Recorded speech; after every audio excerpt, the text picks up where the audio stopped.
Speaker, we want to take the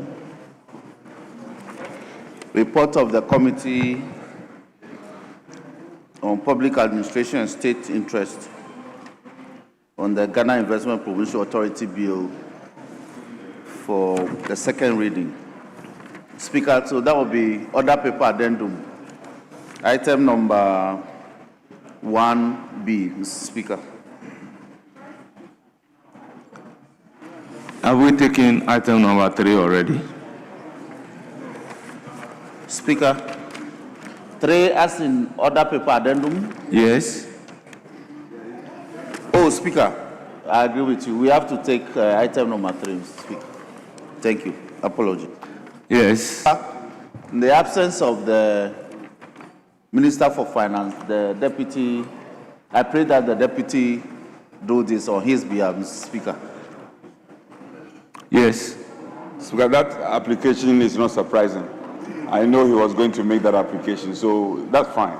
But he must carry the entire House along. He is picking and choosing. There are a number of businesses scheduled. And I know we want on suspension for a very good reason, so that you can come back strengthened. Give us a chronology of the businesses we are going to prosecute within the next 1 hour or so. You are just mentioning GIPC bill second reading, which is which. We have also mentioned to you the private members motion 42, the good for reserve. We have told you we have to take it.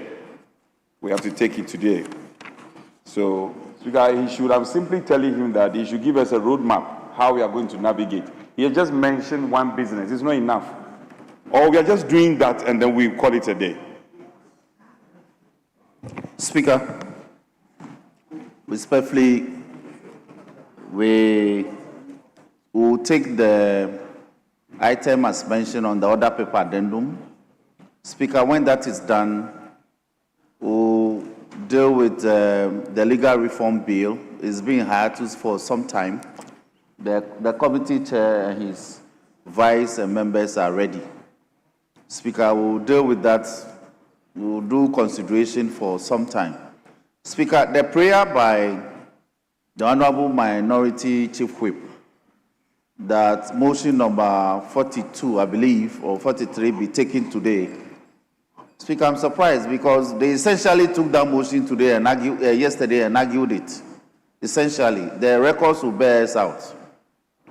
Voluminous comments were made on that motion, so I'm struggling to appreciate what it still wants to move. But be it as it is, Mr. Speaker.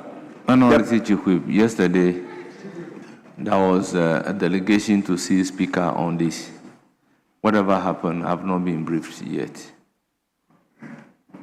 Speaker, so my prayer is that we'll take one, the item as mentioned on order paper addendum, and then after that, we'll move to consideration in respect of the legal reform bill. Mr. Speaker, in the interim. So we won't litigate, but mind you don't have your numbers. You don't? No, you don't have your numbers. Check. No. Check. So, Check. I see. We are daring you. Let's close the door and we are daring you. Well, Speaker, there should be no problem. There's no problem. Speaker, you have directed that you are waiting for a report on the motion I mentioned. That's fine. We won't litigate further on that matter. No, it's just a briefing regarding the outcome. Yes. Yes. It's fine. So we'll take the GIPC and then we'll do consideration of the legal reform. But we have told you, and Speaker has given us his blessing. Tomorrow is Thursday. We are rising on Friday. Wherever the finance minister is, he must be finding his way to this chamber. We are not going to compromise on that. He must come and speak to critical matters before we rise on Friday. So that one won't compromise. Like and because you're back here, there's no morale. Everybody is disappointed. Please. You just came. You just came. Speaker, you just came. Minister. So, There's no morale. No morale.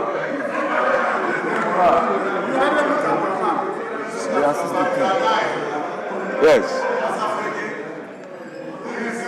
So, Speaker, Chairman, we'll take your second reading of your report. So, Speaker, we will accede to his request to go on to the order paper addendum and take the business as he mentioned. Then we'll follow it up with the other business he mentioned. But, Chief Whip, don't say I didn't tell you. Step out and call the finance minister that tomorrow he must be here for committee of the whole. Honorable Ampim, we have no problem with him, but Ampim, this cross is not your cross. Don't carry this cross. So assure members that it's not for nothing that he's one of our own. Members, after adjournment. I thank you. After adjournment, yes. Let me meet the two whips plus the Deputy Minister for Finance. Then we can put the arrangement in place regarding Speaker, the committee of the whole. I told my brother just before suspension. Yes, it appears that he did not. So let me reiterate.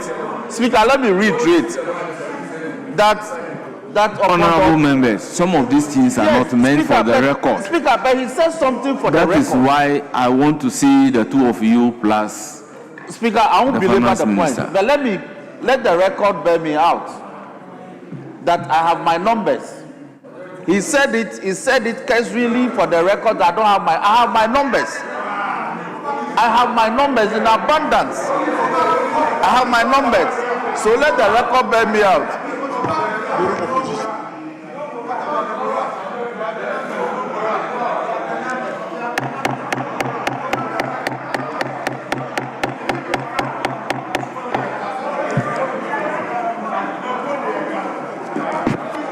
Honourable members, motion numbered 3 on the order paper, addendum page 2.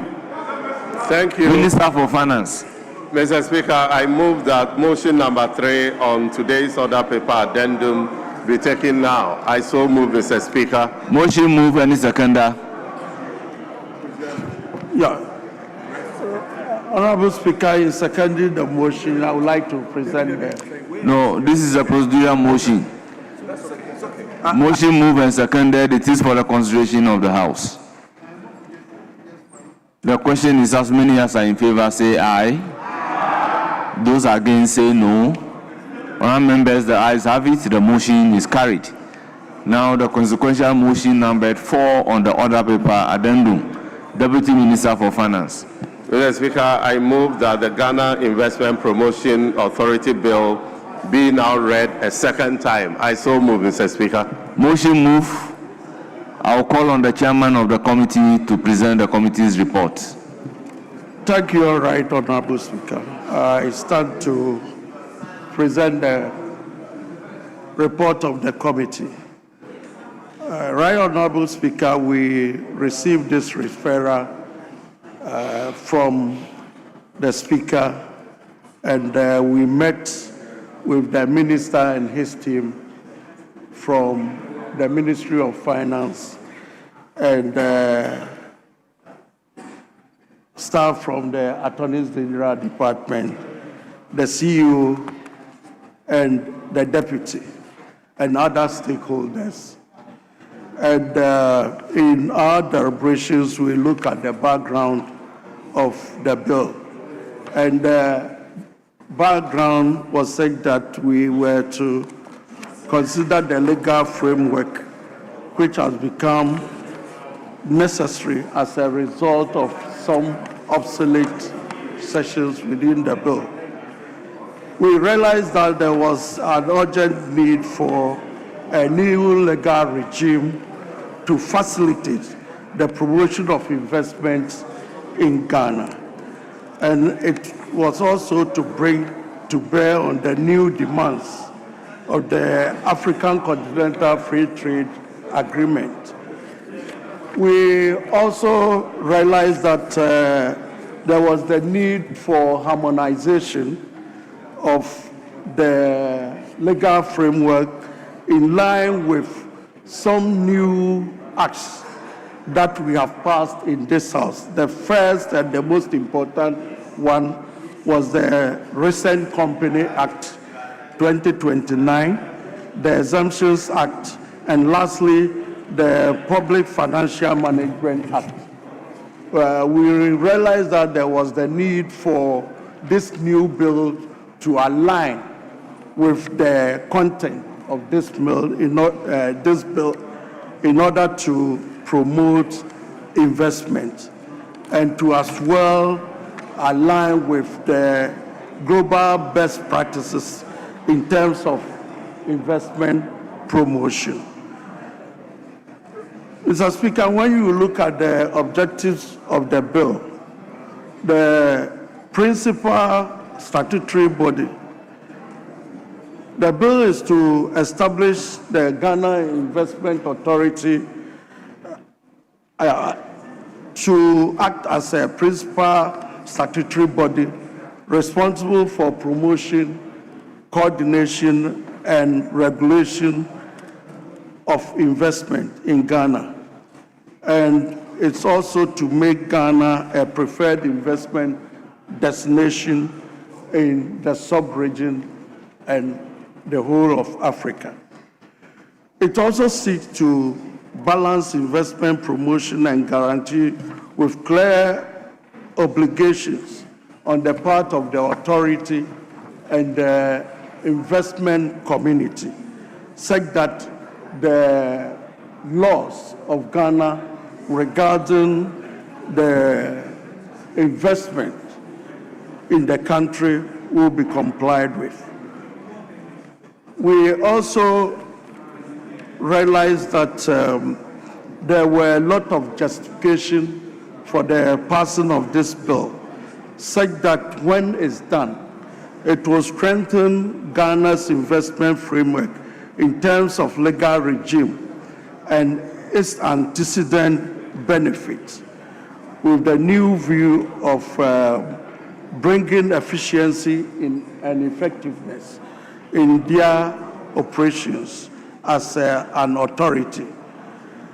We further note that Ghana has ratified the African Continental Free Trade Agreement, and there was the need to align GIPC's operation with African Continental Free Trade Agreement for purposes of harmonization. Right, Honorable Speaker, we also realize that there has been a lot of changes in the investment environment in the country and the whole world as a whole. And there was the need for us to do this alignment such that we will be abreast in terms of legal framework and to position ourselves strategically so that we won't be priced outside the market. Right, Honorable Speaker, when you look at the various clauses as contained in the bill, we went through and there were a lot of amendments in the bill. Even the proposals that the GIPC themselves brought to when we were doing the consideration were so many that when you look at the clause by clause, there are a lot of changes that has been done to the original bill that was brought to us. So in concluding the report, we are of the opinion that there may be the need for us to, as it were, refer the bill to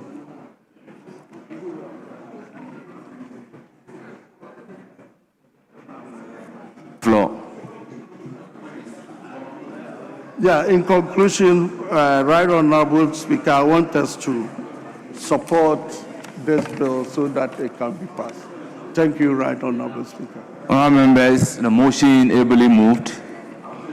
report confidently presented, it is for the consideration of the House. Now, the debate may ensue on the basis of the explanatory memorandum and the report of the committee under Standing Order 127. The floor is now open. How many contributors are we taking? Leadership.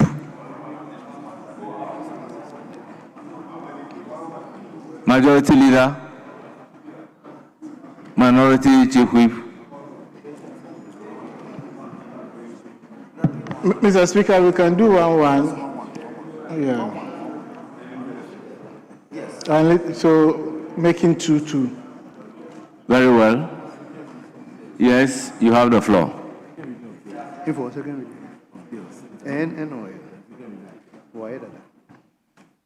you, Mr. Speaker.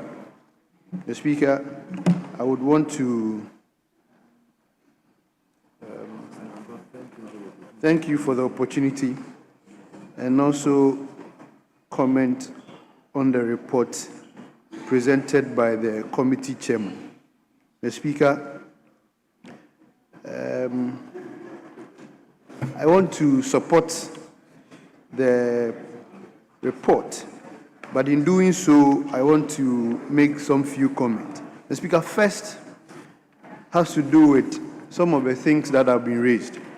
The Speaker, when you look at the GIPC Act 865, the Speaker, after that act in 2013, there have been some other new acts, particularly the Companies Act, the Exemptions Act, that the Speaker has made this particular act very obsolete.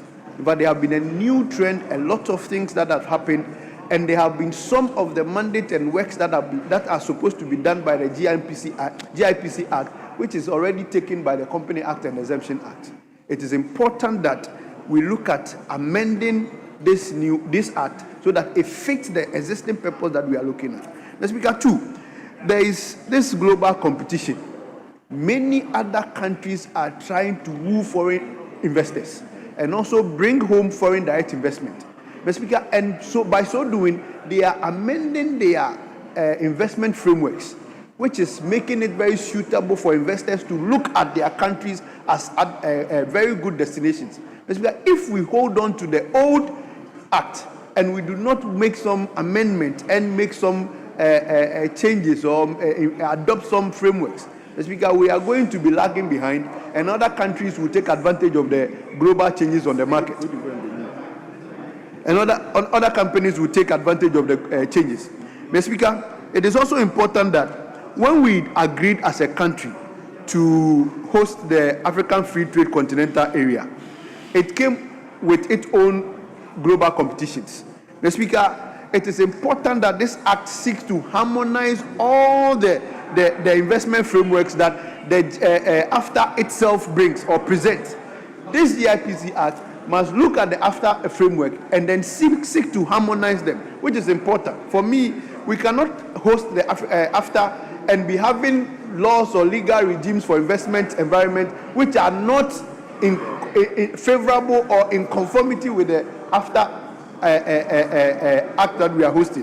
Mr. Speaker, the next thing to look at is compliance. Mr. Speaker, it is important that local businesses are protected.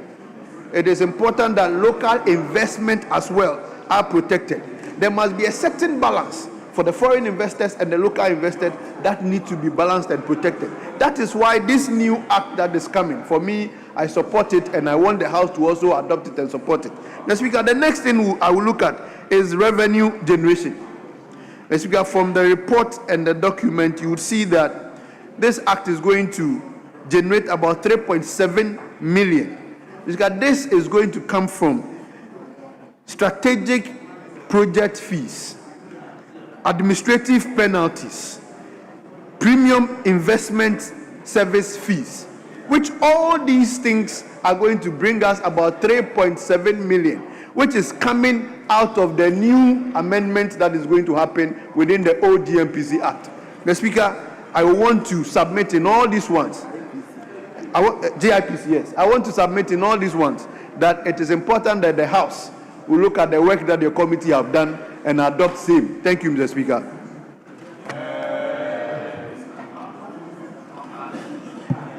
Yes, Honorable Chumesi Ampofu. Thank you, Mr. Speaker. Mr. Speaker, I rise to comment on the report. Mr. Speaker, in doing so, I think this report has come at the right time. Mr. Speaker, we are in the technology world. Now, the GMPC has to promote the investment to come into the country to promote our economy. Therefore, we need to support this bill that is on the floor. Mr. Speaker, now the trade is a global world now. Now you could tell or you could see from other countries, like some of the countries or some of the institutions, they don't even have offices, but they promote their businesses. And a lot of people are patronizing. Therefore, this bill is a good bill that will help us at this particular time. Mr. Speaker, it's good for us to support this bill so that the GMPC can help and promote the economy and promote people from foreign, both foreign and internal, to move or to bring our economy into the highest level. Mr. Speaker, with these few words, thank you. I support the report. Thank you very much. Yes, minority leadership. Speaker, let me start off by saying that it's a well-placed thinking by the promoters of this bill, and I commend the leadership of the committee for a good job done. Speaker, the actions tick all the necessary boxes that are needed in terms of drawing conclusion on this matter.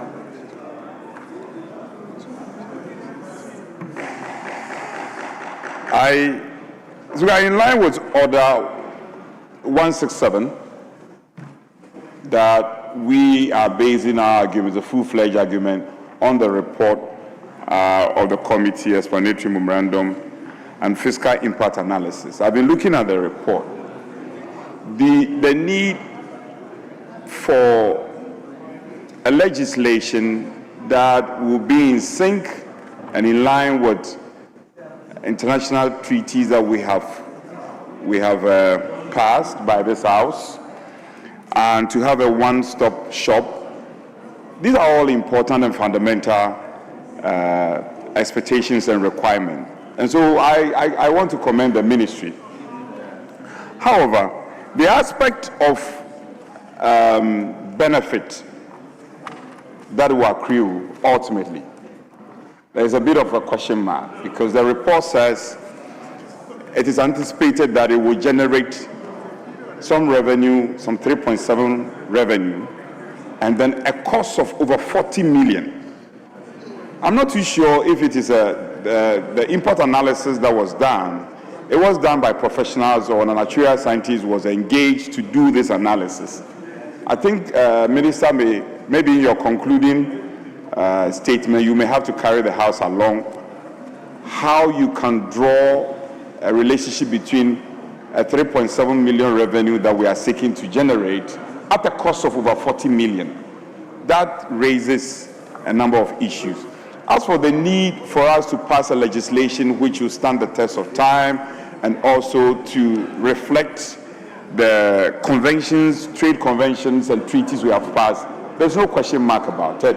Also, the existing GIPC law, Act 865, which somehow has outlived its usefulness, and therefore we had to enhance its effectiveness. There's no question mark about it. I am only worried about the cost, and I'll be glad if Minister Deputy Minister will carry us along to that extent. But in principle, in line with 167, I rise to speak fully in association with the bill, but worried about the costs. And I'll need him to resolve that for us going forward. Speaker, thank you. Yes, majority leader. Speaker, I thank you for the opportunity to add my voice to the call for the House to adopt the committee's report in this matter. Mr. Speaker, the fiscal impact analysis report conducted on this bill give very interesting scenario. Speaker, page 2 of that report indicates that annually, the new revenue streams introduced by the enactment of the bill will increase the center's IGF by 4.4% to 88.7 million. Speaker, and a table has been provided to indicate the inflows that will come in. And so it's in sharp contrast to the indication given by my counterpart that there will be a deficit of about 45 million. Now, Mr. Speaker, it says that in 2005 alone, the center's collection was 100.5 million, and that will be 18.7% above its projection. So, if we take the totality of the fiscal impact analysis report into consideration, this is an entity that is potentially revenue generating. It's going to be a cash cow, and again, it's going to be the entity that will provide safety net to check in leakages within the public space. So, Speaker, I want to urge the House to adopt this report so that we can proceed tomorrow to consider the terms of the bill and pass it expressly so that this office can come into fruition and begin its work. Speaker, with these words, I thank you for the opportunity and urge the House to adopt the report. I thank you. Members at the conclusion. Yeah, Minister, you want to one up? Yeah. Thank you, Mr. Speaker. Mr. Speaker, I want to thank honorable members for their support for the new GIP-A bill. Mr. Speaker, my brother from Esojaman made very, very important points. And I'm talking about Honorable Asafweje. He's from Esojaman. His father comes from Esojaman. So he's a proud son of Esojaman. And he has made important points. Mr. Speaker, Ghana is competing with a lot of nations in attracting foreign investments. And so it is important that we position ourselves to be able to be the country of choice for foreign investments. That is what actually motivates the need for this amendment to restructure JIPC to position them to be able to attract enough foreign investment to grow this economy. Apart from all the important points that have been made, I want to dwell on another significant amendment, that the introduction that this new bill is bringing, and it is to promote and facilitate outward investment by Ghanaian enterprises. Over the years, GIPC has only concentrated on attracting foreign investments into the country. But we have seen that there are Ghanaian enterprises that have the potential to grow and have presence in the sub-region, in other regions of the continent, and even beyond the African continent. The new GIPC is being mandated by this new introduction to not only focus on inward flow of investment into the country, but also to support Ghanaian enterprises to grow beyond the boundaries of this country. Mr. Speaker, Honorable Anodompre made reference to the fiscal impact analysis that was done and what has been captured in the report. Mr. Speaker, the GIPC is not a revenue-generating body. And so that is why you see that the revenue projected through the administrative penalties and fees is a modest 3.7 million.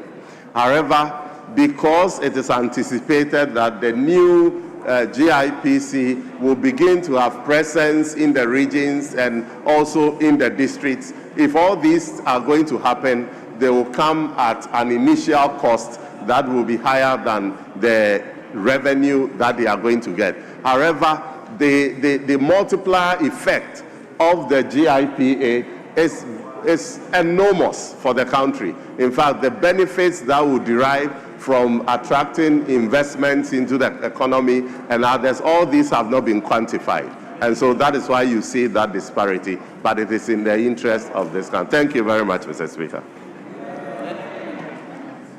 Honourable members, at the conclusion of the debate, the question is, as many as are in favour of the motion, say aye. Aye. Those against, say no. Honourable members, the ayes have it. The motion is accordingly adopted. An act to establish the Ghana Investment Promotion Authority to encourage, promote, facilitate and regulate investments into and within Ghana, to provide for the creation of an incentive framework and a transparent, predictable and facilitating environment for investments in Ghana, to facilitate investments outside Ghana by Ghanaian investors in Ghana, and to provide for related matters. Honourable members, the Ghana Investment Promotion Authority Bill 2025 is duly read for the second time. Yes. Majority Leader. We'll take a few clauses of the legal education bill.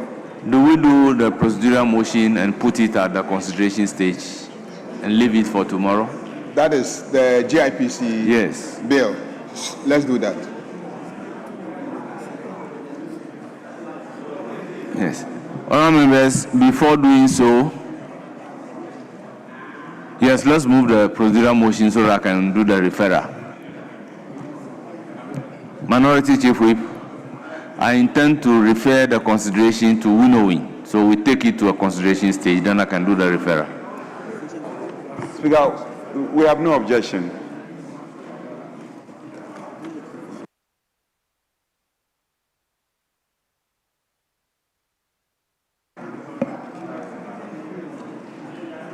Chairman of the committee, you may move the procedural motion numbered 5. No, the 5 is something else. Yes, yes.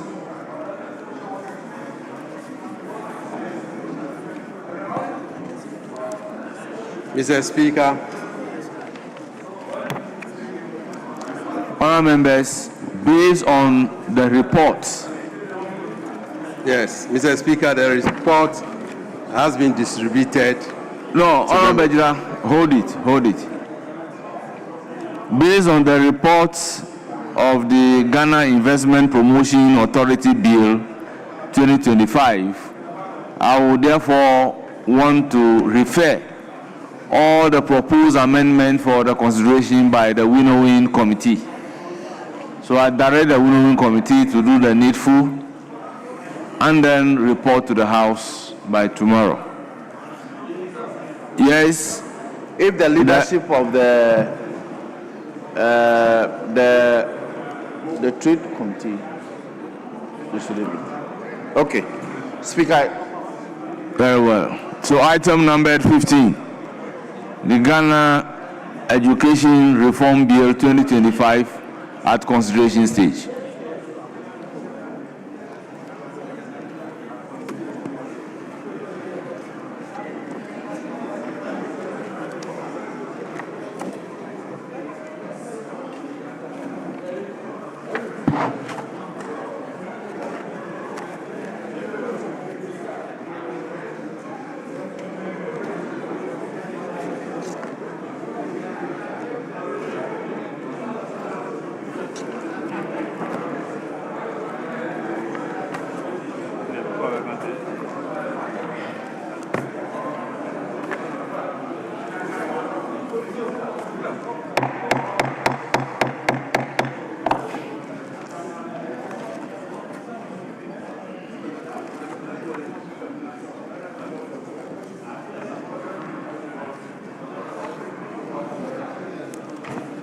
Clause 60.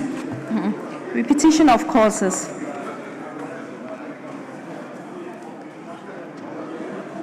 Chairman of the committee.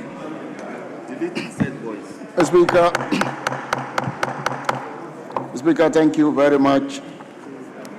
Speaker, clause 60. May I crave your indulgence to refer members to the two documents that we've been working with.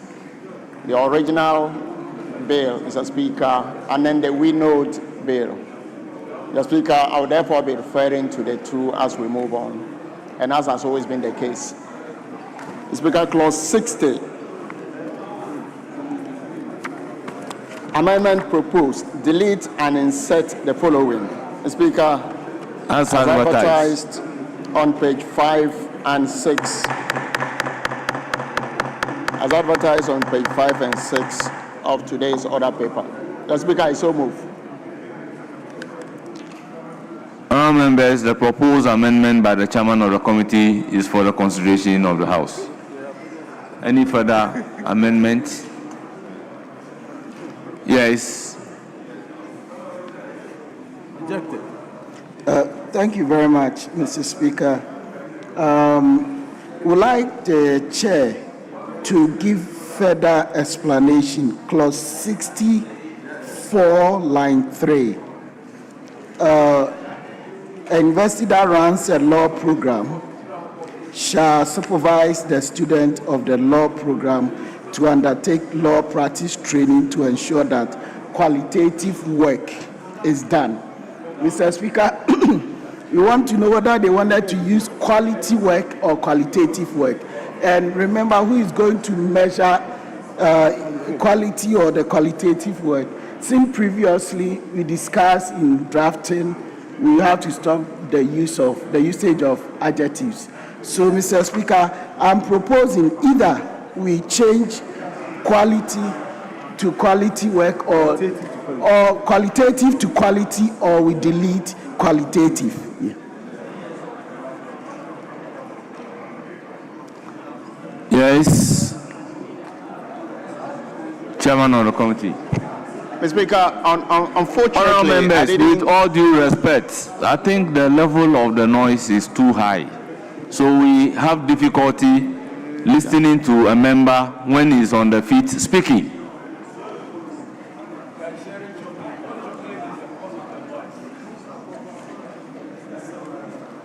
Please. Yes, Chairman of the committee.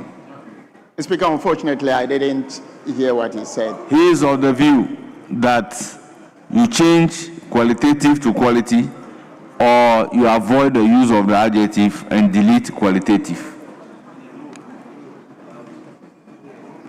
Mr. Speaker, which specific two, is it Clause 2 4, IV?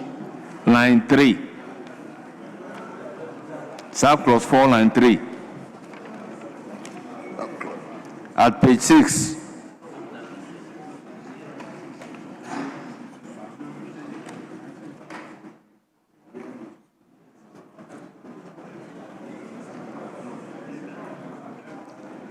Have you seen the chairman of the committee? Mr. Speaker, it's not fatal. Very well. So the proposed amendment is to delete qualitative, and the rendition will be: a university that runs a law program shall supervise the student of the law program to undertake legal practice training to ensure that work is done towards the realization of the aims of the law practice program. I'll put a question. As further amended, all those in favor say aye. Aye. Those against say no. The ayes have it. The proposed amendment is ordered to stand part of the bill. Now, I'll put a question on the entire clause 60. Those in favor say aye. Aye. Those against say no. The ayes have it. Clause 60 is ordered to stand part of the bill. Clause 61.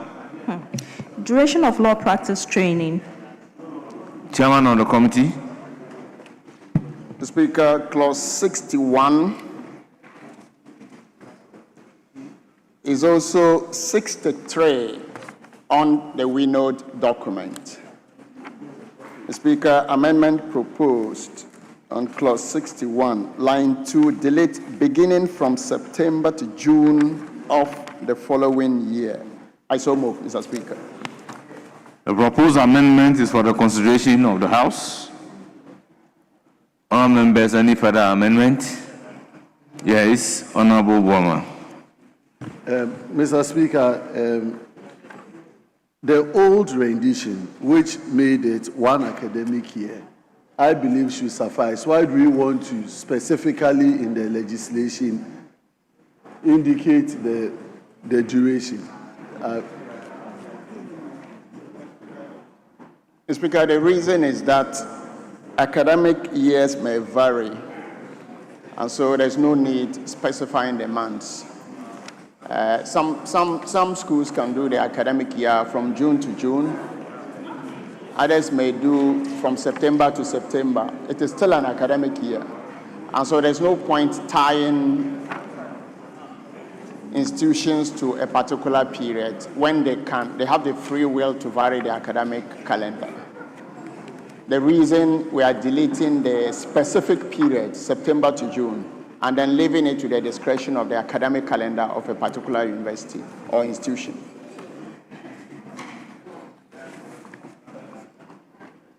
I'll put a question. As many as are in favor say aye.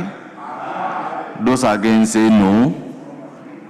Honourable members, the ayes have it. The proposed amendment is ordered to stand part of the bill. Now I'll put a question on entire clause 61. As many as are in favor say aye. Aye. Those against say no. The ayes have it. Clause 61 as amended is ordered to stand part of the bill. Clause 62. Law practice training certificate. Chairman of the committee. Speaker, clause 62 is also 64 on the Winode document. The Speaker, amendment proposed is to delete and insert the following as advertised on page 6 of the order paper. The Speaker, so move. The proposed amendment is for the consideration of the House. Honourable members, any further amendment? In the absence of any further amendment, I'll put a question. As many as are in favor say aye. Aye. Those against say no. The ayes have it. The proposed amendment is ordered to stand part of the bill. Now to the entire clause 62. Those in favor of clause 62 as amended standing part of the bill say aye. Those against say no. The ayes have it. Clause 62 is ordered to stand part of the bill. Clause 63. Establishment of National Bar Examination Committee. Chairman of the committee. Mr. Speaker, clause 63 is the same as clause 65 in the Winode document. Speaker, amendment proposed under 63, subclause 1, paragraph A, line 1, delete examinations and in line 2, delete the law practice training course and insert law practice training. I so move, Mr. Speaker. It is for the consideration of the House. Any further amendment? In the absence of any further amendment, yes? Okay, let me finish and give you mine so that I can renumber it.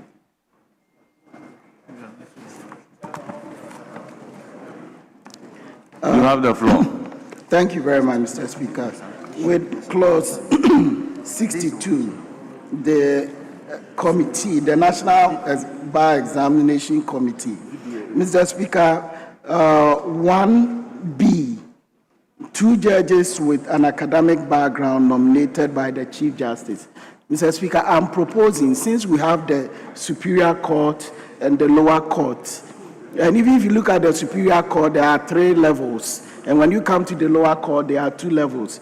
So, Mr. Speaker, I'm proposing that at least, if we want one, not all of them to come from one level, we can propose that at least one to come from the superior court or one from each of the levels. So either one from the superior court and one from the lower level, or at least one to come from the superior court. Of the committee.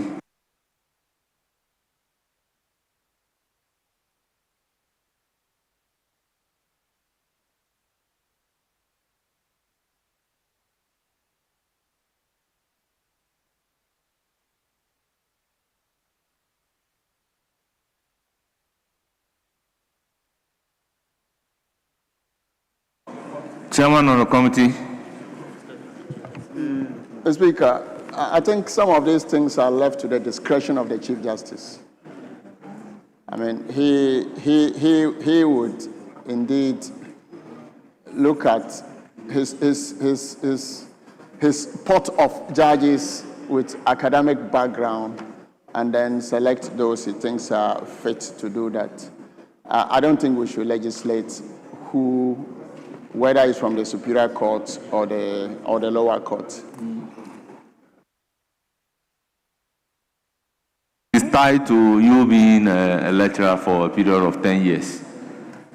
So if we tie it to the Supreme Court, for instance, and we happen not to have any member of the Supreme Court being a law lecturer for 10 years, what is the Chief Justice going to do? Mr. Speaker, in as much as I agree with you, I think there's a reason why when we are legislating, sometimes we say one of whom shall be a woman. Mr. Speaker, we are looking at law practice and somebody could be at the lower court where more than 10 years who would have had that qualification. But for a better perception and decision making at the examination, but it will be fair that you spread it across both the higher court or the superior court and the lower court so that you can give a better perspective. In a situation whereby the Chief Justice decide to pick all of them from the superior court or all of the nominees from the lower court, Mr. Speaker, I don't think it will give us a good combination for us to, and a good balance for us to be able to improve on the examination that is being administered.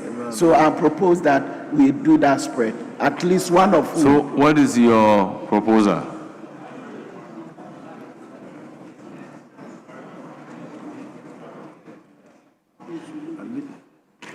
So, Mr. Speaker, I'm proposing to add one of whom shall be from the Superior Court of Are you talking with respect of D?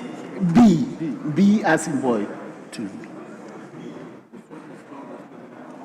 Yes, the two judges, all of them can be a woman, or what are you talking about?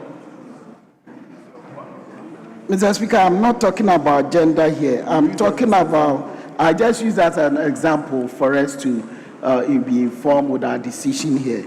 So for a spread, that's what I'm saying, for B's, 65 in the new document and it's 62 in the original document, and 65B or 62B.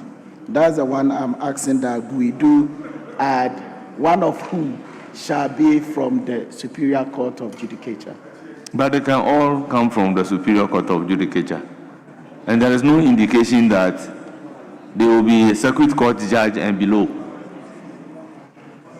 Mr. Speaker. You know the composition if they talk about the Superior Court of Judicature? Yes. So from the High Court, the Court of Appeal, and the Supreme Court. Yeah. So it's Mr. Speaker, it's for the same reason that you are saying that all the two could come from the Superior Court of Judicature, which is the Supreme Court, Appeals Court, and the High Court, as you just stated. That is why I'm saying that for the benefit of also having experience from the lower court, somebody could be from the lower court, which happens to be the circuit court and the district court. One of them to have a good experience that will be needing for the spread. And new lawyers that are being trained also have to be trained across all these levels. That is why I'm proposing, Mr. Speaker, that one of whom, if it happens that one of whom should come from the Superior Court of Judicature, then of course we can have the other one coming from the lower courts. So my question is, what is the jurisprudence in tying it either to a lower court or a superior court? Mr. Speaker, this is examination, and we are talking about spread of the experience for the membership that are going to be on the board. For instance, there's a reason why when one is being trained, you have to get training from the lower levels all throughout. So, you see, the court system is quite different from this examination body that we are talking about.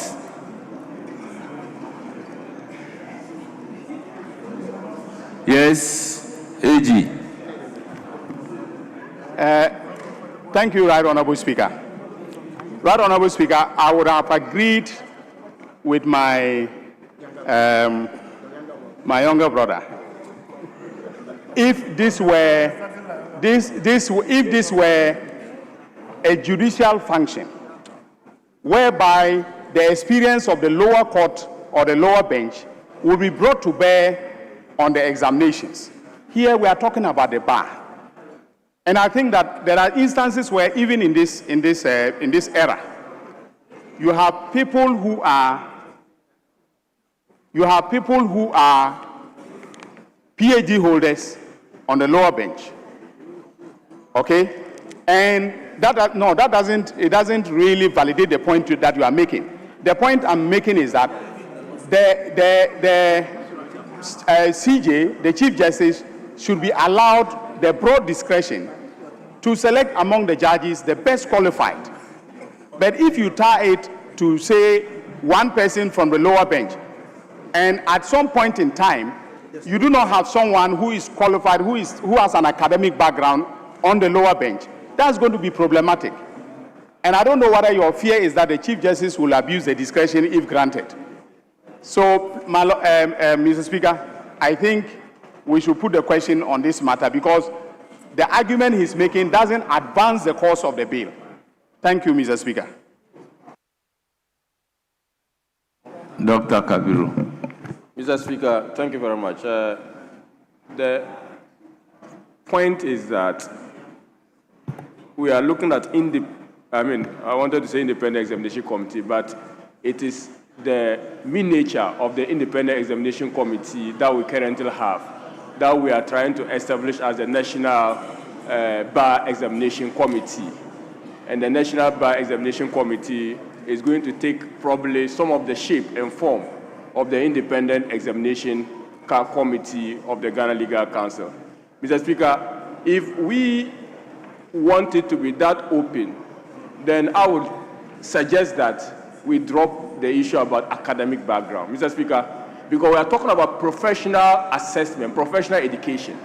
Now, professional education, and you are still trying into academic background as a basis for assessing or setting standards for someone to be assessed as to come into the Ghana bar is something a bit problematic in my estimation. Mr. Speaker, I would probably also further amend this to say that we should drop the academic background and just say 2 judges or 2 justices appointed by the Chief Justice. Mr. Speaker, I make this point also mindful of the fact that we have professional bodies like Ghana Institute of Chartered Accountants. We have Association of Chartered Economists. Mr. Speaker, once it is a professional adventure, once you are still delving into academia, you are losing the essence of the professionalism. And a judge with experience on the bar, with experience on the bench, could effectively and adequately assess someone. And I don't think the academic qualification in this sense would serve any purpose, Mr. Speaker. Well, Honourable Member, I beg to differ. The combination of the two will be more than just one. If the person has an academic background, he's also a judge, don't you think that person can better perform when it comes to the bar exams, which in a way has some element of conducting examination? Mr. Speaker, we have very good legal authorities in the country who are not from the academic background. And we also have people who have academic background who are on the bench, who, if we want to actually compare, there's no basis for assessing them. I can, on my metric, say that those people who have not have academic background, they are equally doing better than some of those with No, academic you see, background. we are confusing the thing. We are not talking about the performance of a judicial function as a basis of choosing them. This one is an examination body. So let me make an example. Don't you think that John Dako, being a lecturer before becoming a judge, or once a judge, he's still lecturing, when it comes to the conduct of examination, he will be best suitable? That is all that the rendition is talking about. So I do not see where the criticism is coming from. It's just providing a guide to the Chief Justice in doing the appointment. So if I am a judge serving with John Dako, because of John Dako coming from the academic background, they are guiding the Chief Justice that he will be a better person when it comes to conducting examination to serve on the National Examination Board than me, who is not coming from academic background and probably have not even marked the script before.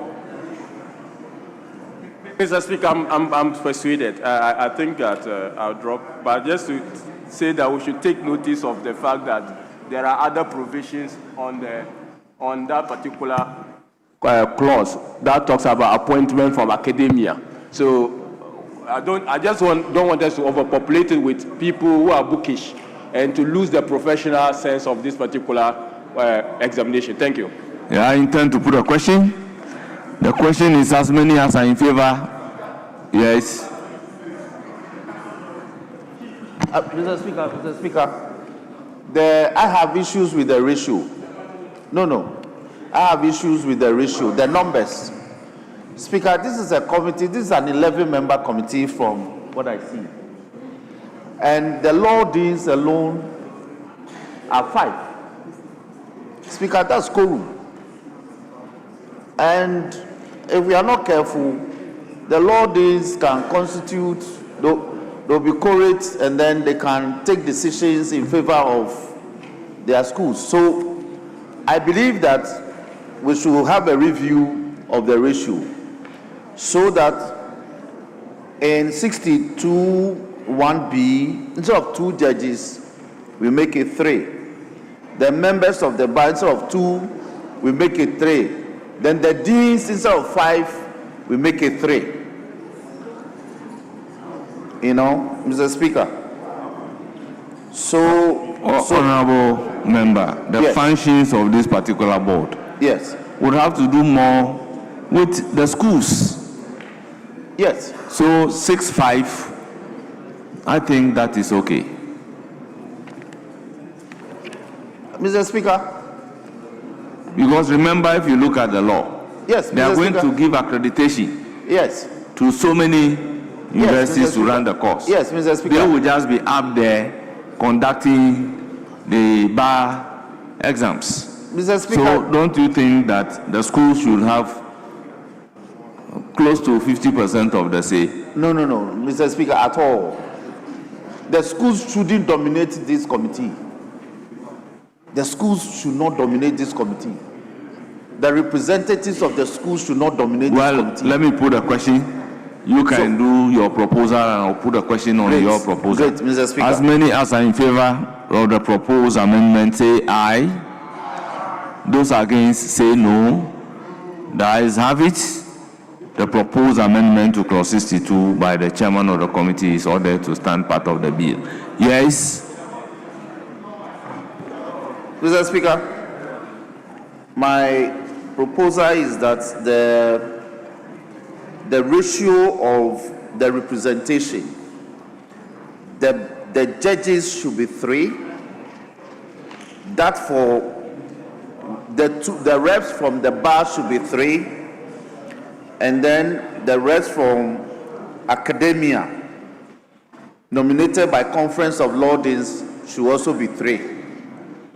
Speaker, we maintain 2 members of the board nominated by the board. Speaker, my point is that, yes, this is the committee that will set the final examination. So, and will supervise. So, the fear I have is that if we allow the present proportion to stay or to stand, the danger is that if you have 5 deans who will form quorum and will do business and conduct the functions of the committee, it can be abused. So I am of the view that the proportion should be equal in respect of nomination by representation by the judges, should be 3. The nomination from the bar should also be 3. Then the conference of law deans should have the power to nominate 3. That is 9.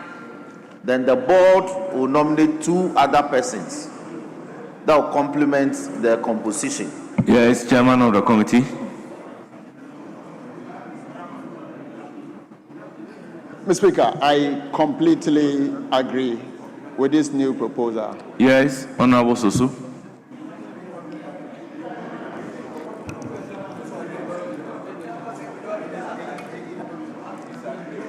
Yes, Honorable Sosu, you are entitled to your view. This is a consideration stage of a bill. Don't be intimidated. Mr. Speaker, because it's a new proposal, this didn't come to winnowing. You know, we have gone through several processes before we got to this point. So when you are making proposal at this stage, it means that we must give a very deep thought to it. There was a reason why the deans were 5. Because, the reason is that this is an examination body. This is pure academics at this point. So that is a reason why. And the deans have thought through this very carefully. And I recall that when we did the engagement, there was a justification for when we first considered this. So attempting to change it at this late hour, Mr. Speaker, I respectfully pray that we maintain the rendition as it is. Yes, let me hear from the Attorney General.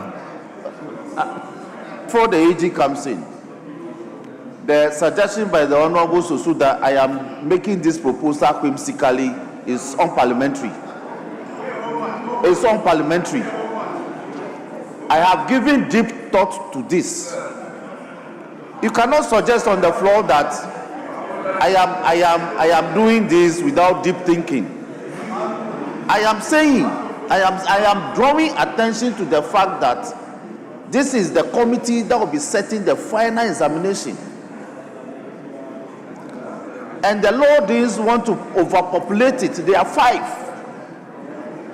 So the danger that this can be abused is inherent. I see it is inherent. So we cannot allow them to overpopulate the membership of the committee. So the representation from the entities that are supposed to be represented should be equitable. It should be equal, so that we can eliminate abuse. In the sense that you cannot have 5 deans, rest of 5 deans that will constitute quorum and take a decision. So we must be careful that this House, attention must be drawn to it so that we can whittle down the numbers. So the bar will have 3 reps, the judiciary will have 3 reps, then the conference of law deans will have 3. Then the board will have 2 reps. Honorable Robson, 11 membership. You've made your point, so we are just taking views on your points. Yes, before coming to the AG, let me hear John Dako and Honorable Boama. Yes, thank you very much, Speaker.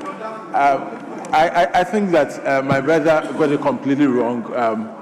Sosu was not trying to say that you did not think through your proposal. That's not what he's saying. What he tries to say is that if you look at the composition, this is purely an academic work we are doing here. And if you are setting up an examination board of such nature, it is okay that the law deans, because in the end, these students who are going to write the exams are going to come from the schools anyways. And so if they make up the large number of the committee, there's nothing wrong with it. Okay, what is the Bar Association, for instance, doing there, such that you want to have 3 members from the bar and 3 members from the academia? I think that we can completely even eliminate the bar, and still we can have an effective examination council. And so to say that you have to look at equity, and for which reason you should have 3 from academia, 3 from the bar, and 3 from the bench, for me, miss the question. And so I would suggest that we stick with the current tradition, where 5 members from the law faculties, are put on the board. Mr. Speaker, I still submit. Yes, Honorable Boma. Mr. Speaker, let me defend my position. At this point, we have moved past academic work. Honorable Roxon, I indicated, let me hear them. I'll give you the final word. Thank you very much, Mr. Speaker. Mr. Speaker, I believe the intent of establishing the Bar Examination Committee is to get a committee that will set standardized examination reflecting the bench, the Bar Association, and then the academia. So when you have a composition of 11, and we are worried, or we want to impugn that you have 5 people coming from academia, and so it may be skewed towards passing the students or setting loose questions to pass them, then the whole exercise of establishing this particular Bar Examination Committee would be fruitless. I would have suggested, Mr. Speaker, on the contrary, that if the 5 members of the academia seem too bulky or high, then just 1 could be taken from the number 5 and then given to the Bar Association. Since when they pass the bar examination, really is the Bar Association or the members of the bar who are concerned as to the quality of people that are coming in. So my contrary position would be to take 1 from academia and add it to the Bar Association. So we have 2 judges from the Chief Justice, 3 members from the bar in good standing, and then 4 from the academia to give it a 7-4. I thank you, Mr. Speaker. Yes, Honorable Dr. Kabiru. Then I'll come to Baba Jamal. Mr. Speaker,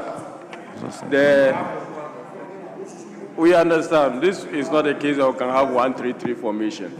The issue with this particular proposed amendment that the Chief Whip is trying to propose is 1, to take away the mischief of a potential influence by the deans. Mr. Speaker, the first issue that addresses concern is that there is not going to be a quorum among only the DCs from the current structure of the Bar Examination Committee.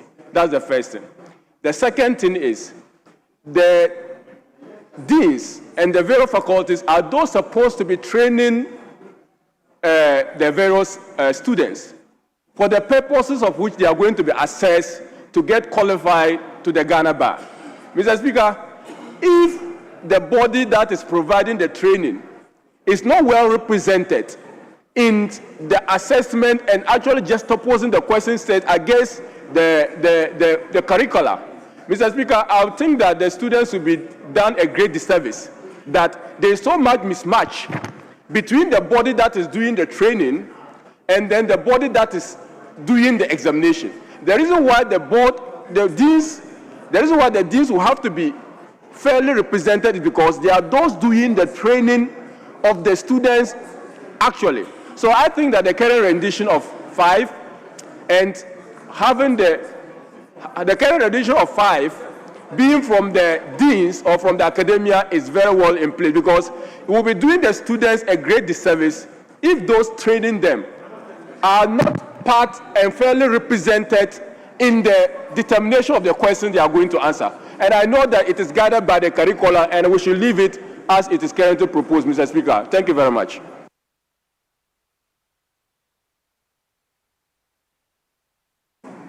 Honorable Baba Jaman. Mr. Speaker, I tend to agree with the fact that giving the deans 5 slots out of 11 seems to be too much. It sways decision making in their favor, and I don't think it will be good for that examination council. And that's why I will agree with Buama if that number will be reduced to maybe 4 or even 3, whilst we give to other bodies, so that there will be some equity in it. And that is the point I think the Chief Whip is raising. In every board or an examination council, there must be some equity in terms of the strength of the bodies nominated to the group. So I agree that we should reduce the 5 to at least 4 or 3, so that we can pack the orders, so that we can have some equity in the council. That's my position. Yes, Mr. Honorable Speaker. James Agalga. Honorable James Agalga.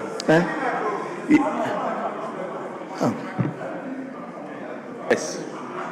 Mr. Speaker. Oh, please. I'm on the floor.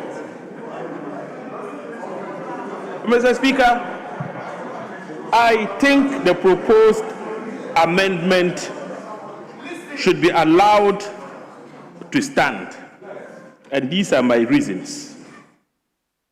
The Chief Whip's problem is that if you draw 5 members of academia from the Conference of Deans, they may use their number on the committee to impose the views of the deans of the various schools on the rest of the membership. Mr. Speaker, why would they do that? Given that the schools or faculties where the deans would be drawn from are different, distinct, and in constant competition with one another. I'll give you an example. The premier law faculty, which is now the School of Law of the University of Ghana,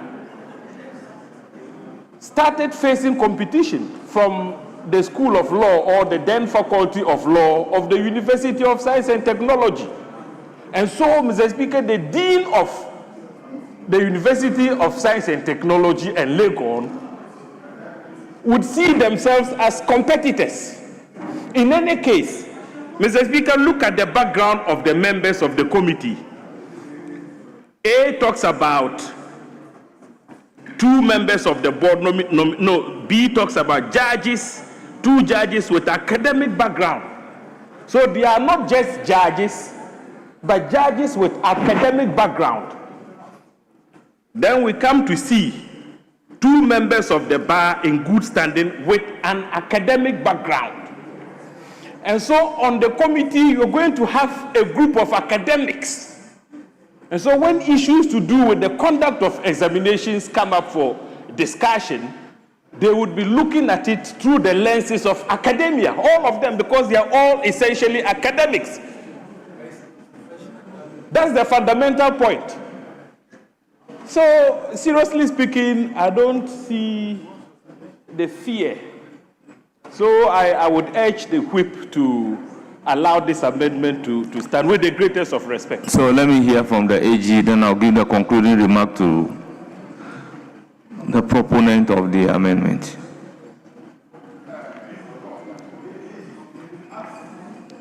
Before the AG, yes, leader.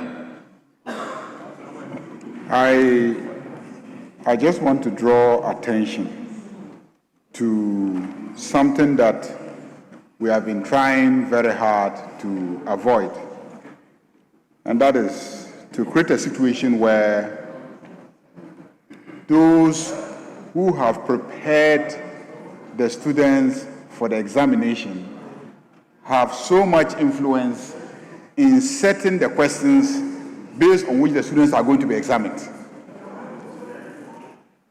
You see, the students are prepared by these same deans, and then you create an examination body overwhelmingly populated by these same deans who have prepared the students. Is there no danger? Is there no danger that they can skew things in favor of their students? Because they know the extent to which they have prepared the students. But that level of preparation may not be the standards that we, those who are running the country, expect. We may have a higher bar. We may have a higher bar in terms of what we expect to be the capabilities of our products. So if we have a higher bar, then you have the deans who have prepared them at a bar, a threshold lower than what we are expecting. And it is those deans that are going to determine the questions. They will definitely, utilize lower level, lower standard questions, because that's the extent to which they have prepared their students. So I want to side with the group that is saying that there should be less of the deans, because we need to compare with other jurisdictions. As we're having the debate, I was looking through the practice in the US. Indeed, some of the states, the process of setting the exams is not even done by a state institution. It's by a non-profit private corporation. Then they recruit volunteers. And the volunteers help with setting the questions. And they have a mechanism for, deciding which ones they should use. What have we been doing? Because even before this, we had a mechanism. Overseen by a justice of the Supreme Court, I recall. And that mechanism evolved because students were complaining that their own teachers who used to set the exams were unfair and in certain cases were compromised, and therefore they leaked the questions. So we moved towards setting up an independent examination board, if you recall, in an effort to make sure that it is totally independent of the law school itself. So we set up a completely independent body, different from the law school, because it was the law school that used to do it. And so after the results are released, all sorts of stories were spreading all over the town about the people who passed and those who failed, and why they passed, and the improper motives that informed the failures of others. So the move is towards an examination body that is independent of the institutions preparing the students for the examination. Now, what we are seeking to do is to spread the number of institutions evenly. So we no longer want the dominance of the law school. We say every law faculty, when accredited, can prepare students for the examination. And then we are going back to the practice where we are going to pick the deans of these schools to come and sit and set the questions for their students. We would have reversed. We would have retreated back to what we were coming from, which students complained was informed by biases. So I urge colleagues that let's make it independent, because that is a position that this House took some time ago and established an independent body. The reforms that we are proposing now does not mean that we should compromise the independence of the examination body. So the Attorney General has the last word on this, recall all the processes we went towards taking away from the law school the power to determine these questions, set the questions, mark the questions, and then evaluate the students. We took that power away from the law school. So today, to say that we should have deans populate this body is to reverse the situation. That's my position on the matter. Yes, Attorney General. Thank you, Right Honorable Speaker.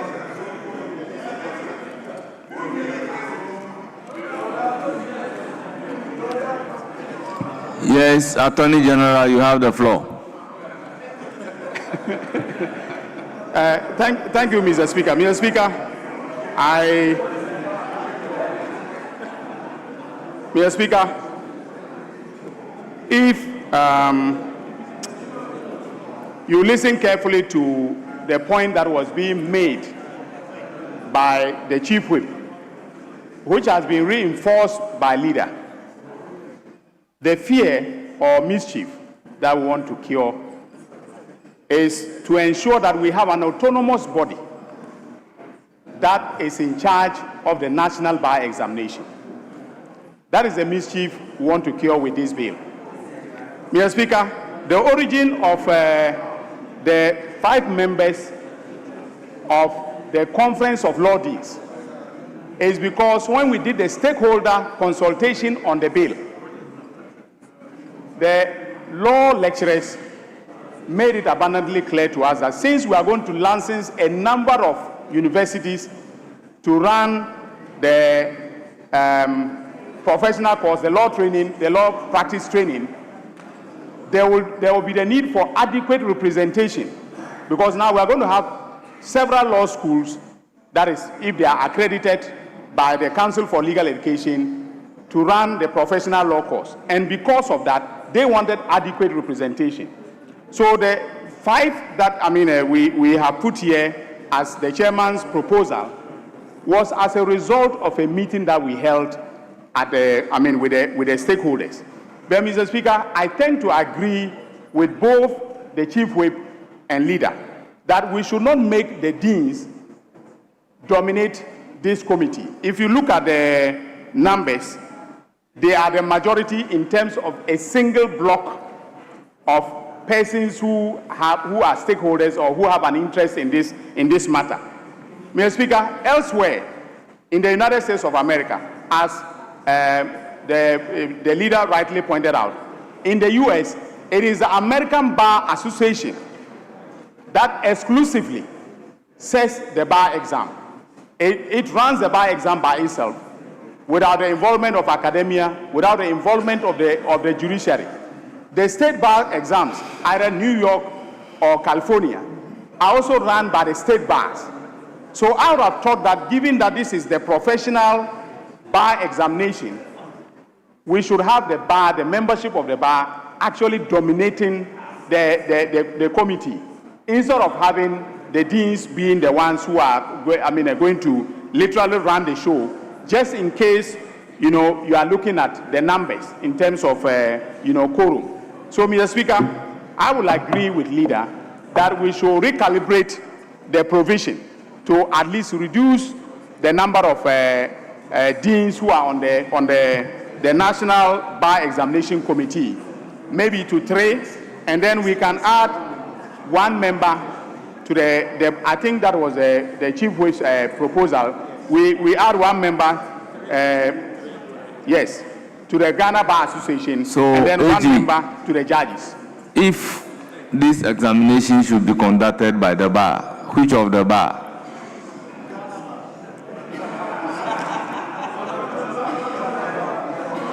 Because I remember, all members, I remember vividly the case of Wadubru versus Ghana Bar Association. And Wadubru has the Bar Association of Ghana. And I know some executive members of the Law Society are also here. And some members of the bar are also here. So which one are we contemplating to conduct this examination? Mr. Speaker, I think in the context of legal education, we should use bar as a neutral description of the group, the professional bodies that represent lawyers. So it can be from aside the bench. So it can be the Ghana Bar Association as presently constituted, or the Law Society of Ghana, or BAG, that is the Bar Association of Ghana, as Ward Brew had established it. So, Mr. Speaker, we have to use the bar as a descriptor for the Association of Professional Lawyers. Okay. So, honourable members, by way of a suggestion, can we reduce the 5 to 3 and bring the composition to 9? Speaker, one other matter I want to point to is that at this stage, we are moving beyond academia. We are training in the trade crafts of legal practice. So the attention of the bench and the bar will be more focused on the products coming or joining them. But it appears that we are saying that men from academia, once we are done with the LLB, you have moved beyond academia. We are talking about apprenticeship, the standard set for the apprenticeship. So the formula that has been confirmed by the AG for constitute this is what we should do in the interim. Equitable distribution of the opportunities. And let's implement this and let's see how it goes. So 3 for the bar, 3 for the judiciary, properly so called. So I will even suggest that instead of judges, we should say the judiciary. And then 3 for the conference of deans of conference of deans of. I think the judges are conference there of law deans. Instead of judiciary for a purpose. Very well, Mr. Speaker. Because when it comes to the practical aspect, the advocacy, it's not the registrars. I agree. But yes. Yes. No, Mr. Speaker, but when we say the judiciary, we don't mean the judicial service. We mean the judiciary qua judiciary. That's my reference in this matter. So we'll leave it at judges. So 3 for the judges, 3 for the bar.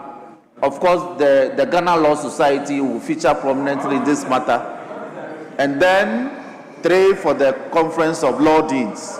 Mr. Speaker, then the board will have its opportunity to nominate 2 to constitute this. And I agree with the leader that we should introduce independence, that this committee should be captured as an independent National Bar Examination Committee. It's important that we introduce it into there. I thank you for the opportunity.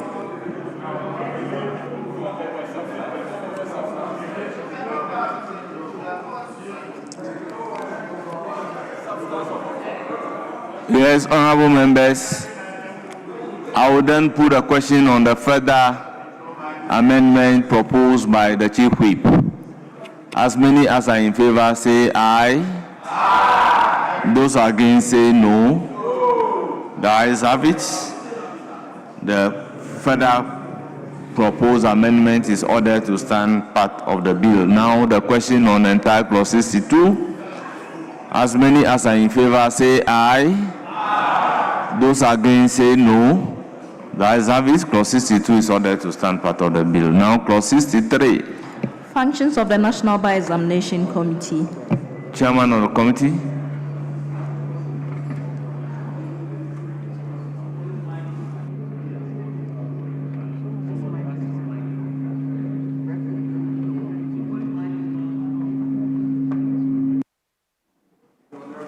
Thank you. Mr. Speaker, may I crave your indulgence to, and as you've always done, relax the rules during consideration. We left out an important matter which was discussed at the winnowing stage. Mr. Speaker, if we go back to leave is hereby granted. The winnowing document, we have a law practice training certificate coming directly after the duration of law practice. May I crave your indulgence? That's a new clause. Absolutely, Mr. Yes. Speaker. So you can move the amendment. Mr. Speaker, I move that after clause 61, we insert a new clause titled Law Practice Training Certificate. And what is the rendition? The rendition is a person who successfully completes law practice training shall be awarded a law practice training certificate by the university. I so move, Mr. Speaker. Honourable members, the proposed amendment is for your consideration, and the drafters would help us with the numbering. I'll put a question. As many as are in favor say aye. Aye. Those against say no. The ayes have it, the proposed amendment is ordered to stand part of the bill, and the drafters should accordingly do the renumbering. Yes, back to clause 63. Chairman of the committee.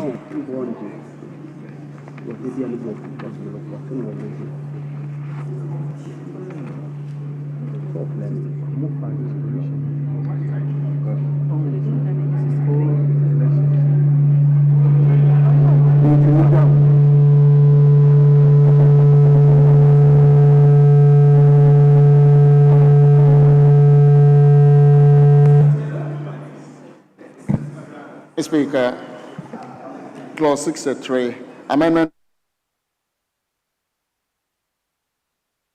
1, delete examinations and in line 2, delete the law practice training course and insert law practice training. I so move, Mr. Speaker. Proposed amendment is for the consideration of the House. Honourable members, any further amendment? Yes, Honourable Jerry Ahmed.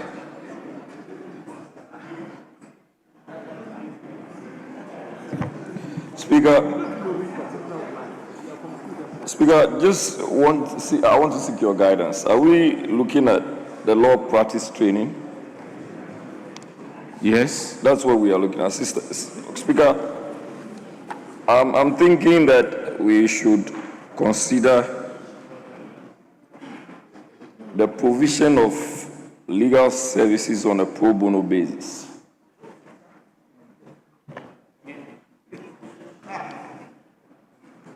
To indigent or finance. So, Speaker, that's what I'm trying to find out. Because what we have here says that it refers to provision of legal services on an ad hoc basis. I don't know if I've missed them up. 63.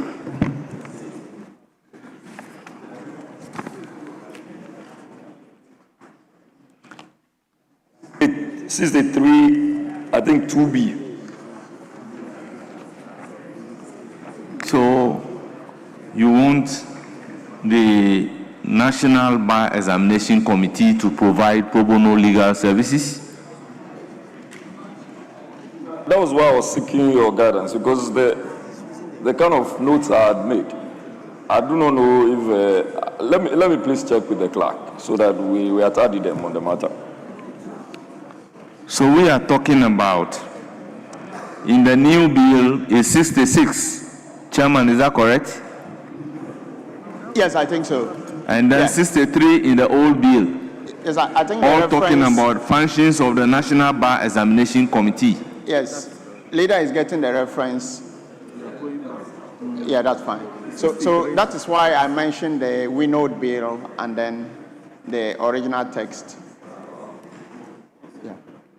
We've shared it a long time. So clearly, this is not talking about the professional conduct of professional practice. This is talking about before you are even qualified as a lawyer. So if before you are qualified as a lawyer, we cannot be talking about pro bono.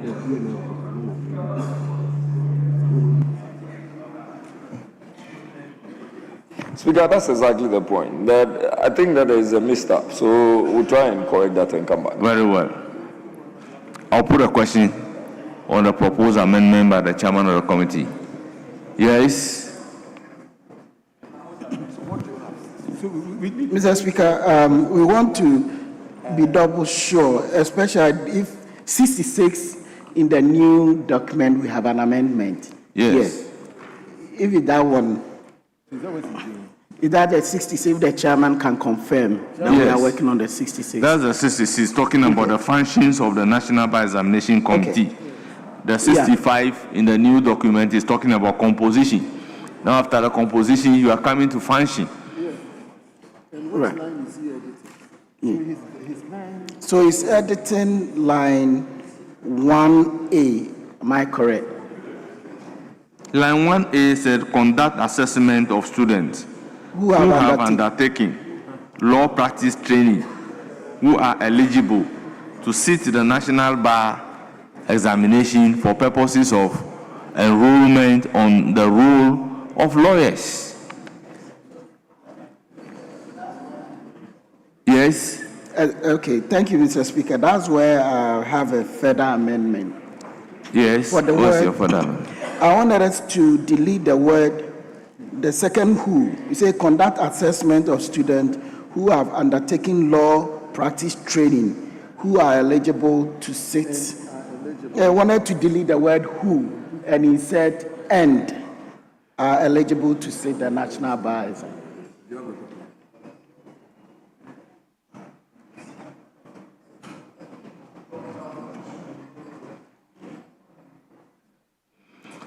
Yes, the further proposal is to delete who and insert and.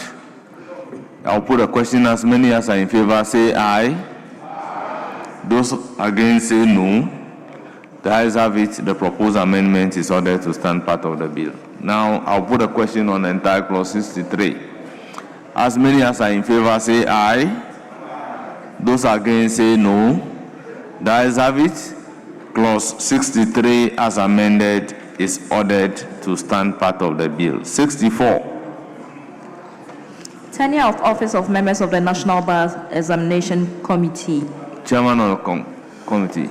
Mr. Speaker, 64 has V, VI, VII, VIII, and they are all consequential, Mr. Speaker. May I crave your indulgence to move V, and then you have consequential amendments to the rest of the four. Very well. Very well. 64V, amendment proposed, subclause 2, line 2, delete minister and insert Chief Justice. I so move, Mr. Speaker.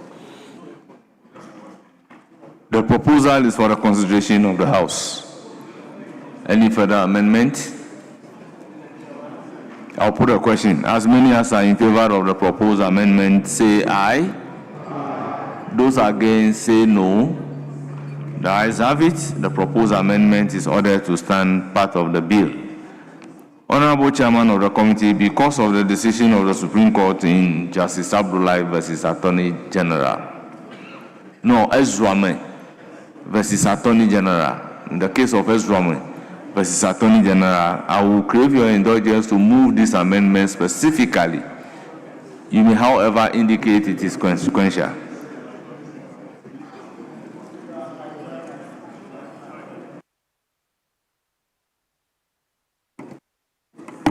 VI, Mr. Speaker, amendment proposed, subclause 4, line 1, delete minister and insert Chief Justice. I so move. Consequential, I'll put a question. As many as are in favor say aye. Those against say no. The ayes have it. The proposed amendment is ordered to stand part of the bill. Yes, VII. Mr. Speaker, VII, amendment proposed, subclause 5, line 2, delete minister and insert Chief Justice. I so move. It's for the consideration of the House. This is also consequential. I'll put a question. As many as are in favor say aye. Those against say no. The ayes have it. The proposed amendment is ordered to stand part of the bill. VIII. Mr. Speaker, amendment proposed, subclause 5, line 2, delete minister and insert Chief Justice. I so move. The proposed amendment is for the consideration of the House. It's also consequential. I'll put a question. As many as are in favor say aye. Those against say no. The ayes have it. The proposed amendment is ordered to stand part of the bill. Now to clause 64 in its entirety. Those in favor of clause 64 as variously amended, being part of the bill, say aye. Those against say no. The ayes have it. Clause 64 is ordered to stand part of the bill. Clause 65. Meetings of the National Bar Examination Committee. Chairman of the committee. Speaker, clause 65, amendment proposed, subclause 3, line 2, delete 4 and insert 6. I so move. It's for the consideration of the House. I'll put a question. As many as are in favor say aye. Those against say no. The ayes have it. The proposed amendment is ordered to stand part of the bill. Now to clause 65. In the absence of any further amendment.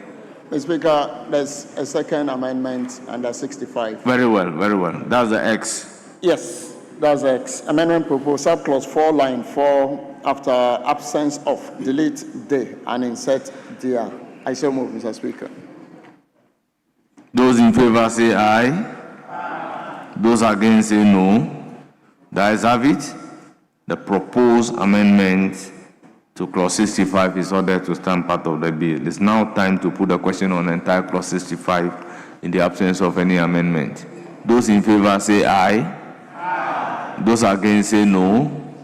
The ayes have it. Clause 65 is ordered to stand part of the bill. Clause 66. Mode of conduct of national bar examination. Mr. Speaker, no proposed amendments. It is for the consideration of the House. Honourable members, I put a question. As many as are in favor say aye. Those against say no. The ayes have it. Clause 66 is ordered to stand part of the bill. Clause 67. Qualification to sit for national bar examination. Chairman of the committee. Mr. Speaker, clause 67, amendment proposed, delete and insert the following as captured on page 7 and 8 of the order paper. I so move. It is for the consideration of the House. Any further amendment? In the absence of any further amendment, I'll put a question. All those in favor say aye. Those against say no. The ayes have it. The proposed amendment is ordered to stand part of the bill. Now to clause 67. Those in favor of clause 67 as amended standing part of the bill say aye. Those against say no. The ayes have it. Clause 67 as amended is ordered to stand part of the bill. Clause 68. Areas of law to be covered in national bar examination. Chairman of the committee. Mr. Speaker, no proposed amendments. It is for the consideration of the House. Honourable members, any proposed amendment? Yes. Speaker, my proposal is to the effect that if you look at the current text, it says that the National Bar Examination Committee shall determine the manner and the period within which the National Bar Examination shall be conducted. Speaker, I'm making a proposed amendment that it should be the National Bar Examination Committee shall determine the manner, format, and period within which the National Bar Examination shall be conducted. 2, in determining the manner of conducting the National Bar Examination, the committee shall have regard to A, security and integrity of the examination process, B, equal access and reasonable accommodation for persons with disability, C, the use of technology to enhance accessibility and efficiency, D, the need to hold the examination at multiple centers across the country, and E, transparency in the marking and moderation process. Speaker, I also looked at subclause 3 and asked that the committee shall publish the rules governing the conduct of the examination in the Gazette and on the website of the Council not less than 90 days before the examination conducted under this Act. Speaker, I so move. Chairman of the committee. Mr. Speaker, clause 68 talks about areas of law to be covered in national bar examination. That's completely different from what my colleague has just. Mr. Speaker, I'm not sure which document. 68. Areas of law to be covered in national bar examination is what we have as 68. So link the new one and the old one. Then maybe the member will get it. There's no amendment to that. Very well. Under 68. No, you wait. So 68 is now hot provision in the Winnow document. That's a 71 under the winnowed document. 71. Yes. That's areas of law to be covered in national bar examination. That's a head note. Yeah.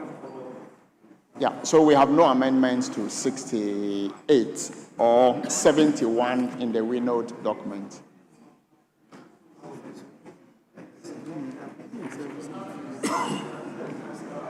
You have the document. So, which of the provision are you seeking to amend?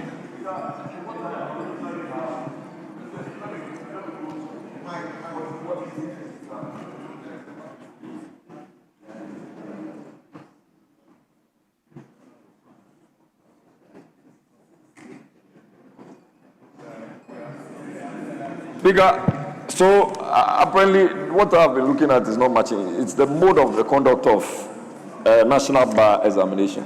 That is 66. Yes. We have passed there. Yes, that's what and Speaker, that's the point. Speaker, this is confusing if you are not careful, because I have about 3 different, and I'm dealing with the one on the console as well. Yes, so what will happen is that I will grant you leave to advertise your amendments. Very well, Speaker. So that you can carry the members along, because it's an elaborate amendment that we are proposing. That's so, Speaker. So when the amendments are elaborate, it's good to advertise it, and then members can follow up. Speaker, I'll do so. Yes. Very well guided. Thank you. Yes. Thank you very much, Mr. Speaker. Mr. Speaker, I'd like to propose an amendment to the 69 or 71 in the consolidated, which is dealing with the areas of law to be covered. Mr. Speaker, after D or E, I would like to introduce family law and practice. Yes. Family law and practice should be included in the areas for consideration under the bar examination. Family law again. But don't you agree that should be done at the faculty level?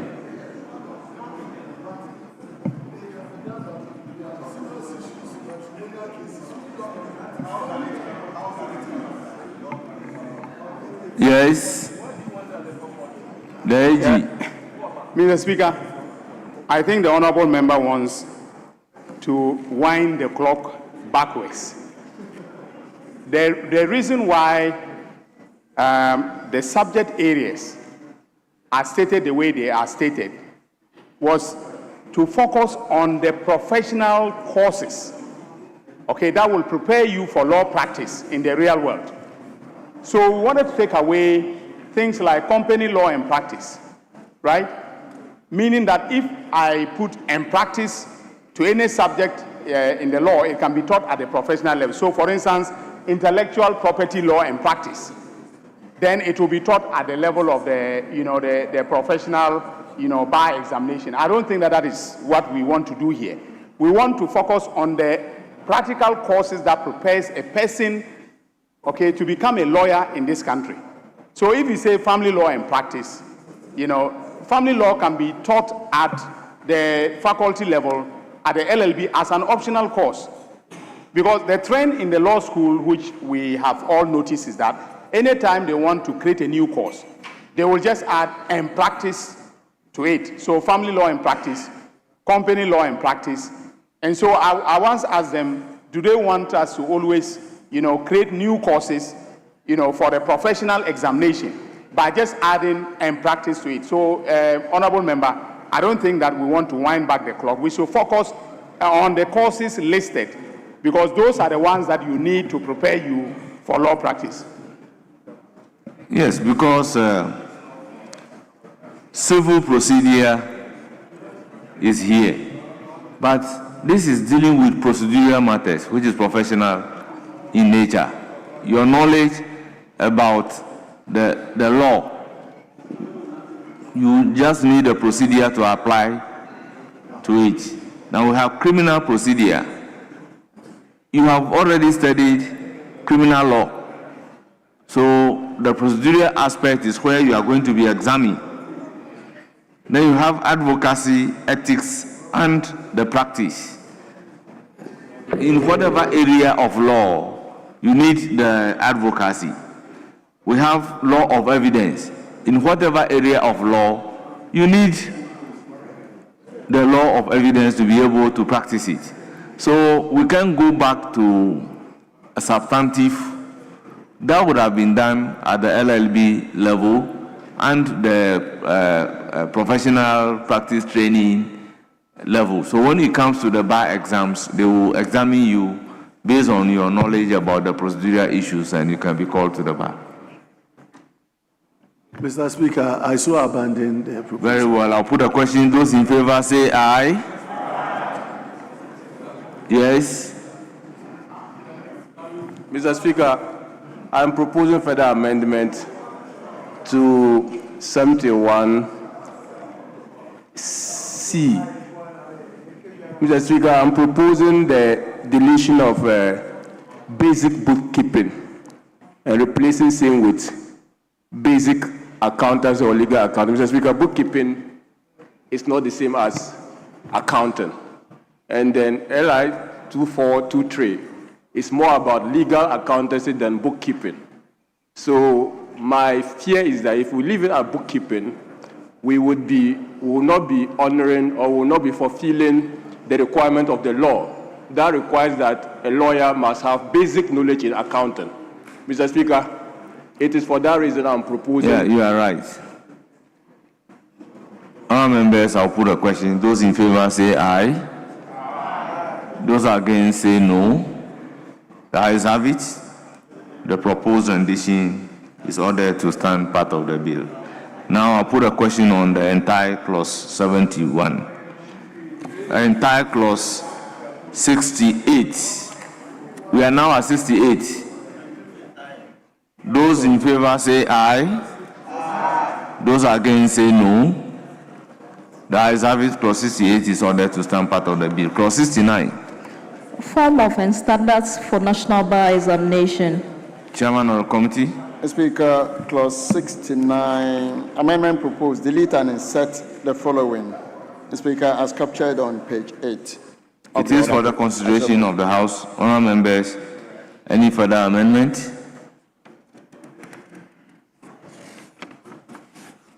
I'll put a question. As many as are in favor say aye. Those against say no. The ayes have it. The proposed amendment is ordered to stand part of the bill. Now to yes. I just need you to pardon me on this because I'm having to deal with a lot of documents at the same time. Speaker, the proposed amendment I have on which is now 69, that the National Bar Examination Committee shall set the standard and format for the conduct of the National Bar Examination. Speaker, my proposed amendment 1 is that the National Bar Examination Committee shall set and publish the standard and format for the conduct of the National Bar Examination, including A, the minimum pass mark for each paper or section of the examination. Speaker, B, the grading and scoring methodology. Speaker, C, the criteria for determining overall pass or failure. And D, the method of moderation and external review of results. Speaker, there is also the subclause 2, which says that the standard set under subsection 1 shall be approved by the council before the examination is first administered, and any subsequent material changes shall be similarly approved. Speaker, 3, the published examination So it will be approved by who? Approved by who? By the committee, the examination committee.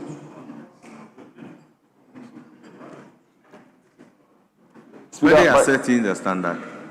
Yes. And they will again approve it. Yes, Speaker. So would they set a standard that they have not approved for conducting exams? Well, Speaker, the reason for this is that so that is specifically stated. You see, if a different body were to be setting the standard, then they would have been the approving authority. But to ask them to set the standard, why would they be setting the standard that they have not themselves agreed upon? Because normally, when you have approving authority, it is different body other than the body to perform the act. Actually, that even brings to mind a very good question, Speaker. So that actually even gives me reason to think that then the University Council can also approve.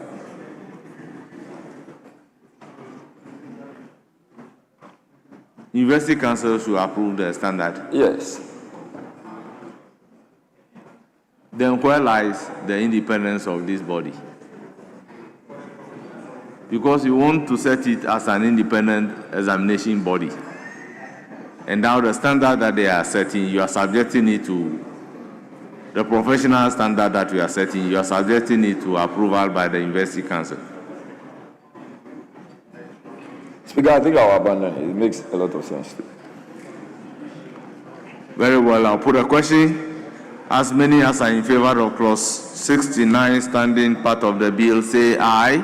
Aye. Those against, say no. The ayes have it. Clause 69 is ordered to stand part of the bill. Clause 70. Resit of National Bar Examination. Chairman of the committee. Speaker, clause 70 amendment proposed, subclause 1, line 1, delete the first time. I so move. It is for the consideration of the House. Honourable members. Yes. Thank you, Mr. Speaker. You just made mention of the independence of the examination body, the National Bar Examination Committee. So, Mr. Speaker, I'm proposing 73(2). Instead of the council, we delete council and insert National Bar Examination Committee shall prescribe rules to govern the receipt of the National Bar Examination, since they are supposed to be an independent examination body.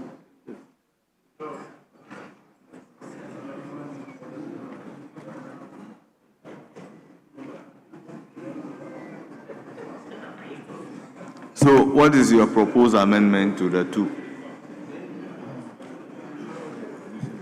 Mr. Speaker, the proposed amendment is to delete council and insert National Bar Examination Committee. So the new rendition will read, the National Bar Examination Committee shall prescribe... So let me put the question on the chairman's first amendment.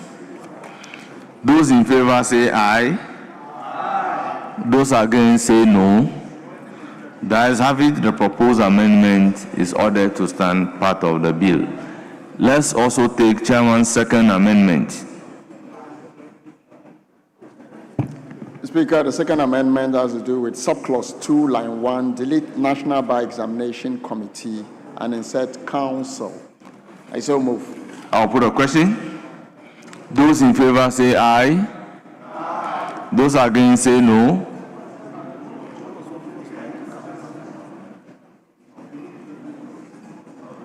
So this is where you have the problem. Very well. You got me confused because we are in the first amendment. So when your amendment came, I got confused as to what you are talking about. Yes, so you can propose your amendment here. You can raise your issue here. Thank you, Mr. Speaker. Once again, I propose that we delete 73(2), line 1, council, then insert National Bar Examination Committee.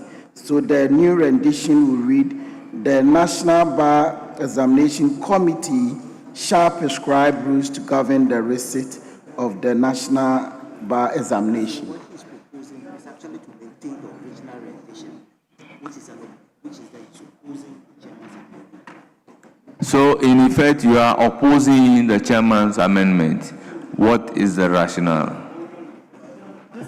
Mr. Speaker, you just stated that this is supposed to be an independent bar examination committee. And if the council is the one that is to set the rules for an examination that has been conducted by the National Bar Examination Committee, then there is no independence of that examination body. But this is talking about Resit. Mr. Speaker, the Resit doesn't mean one was penalized or treated unfairly. The Resit will mean that the person did not meet the standards that was set by the examination committee. So, Mr. Speaker, this is not an appeal that has to go to a council, but rather it's a Resit. So they will set their own rules and use their own rules to conduct the exams. Mr. Speaker, you are setting the rules. Yes, Chairman of the committee.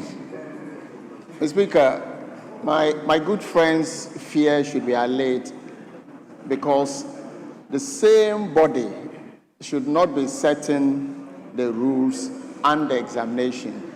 So the independence you are talking about is covered here, because it is a council that will now, the council will now prescribe the rules whilst the exam body sets the examination. That is independent of. Because this independent examination body has the responsibility of conducting examination. So if you are going to conduct examination, the council can determine the rules. Your independence has got to do with the conducting of the exams. But there should be a framework within which you conduct the exams. So that particular framework will be set by the council.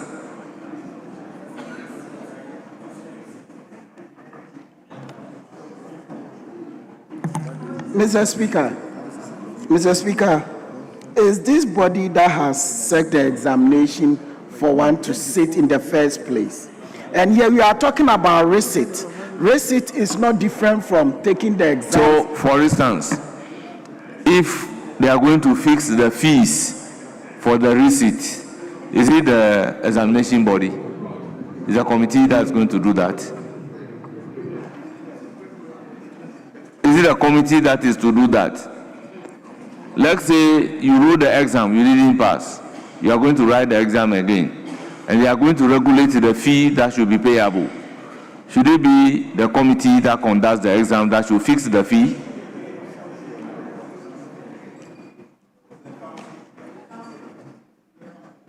Mr. Speaker, I'd like us to take ourselves back to 69 and the forms and standards of the national examination, bar examination.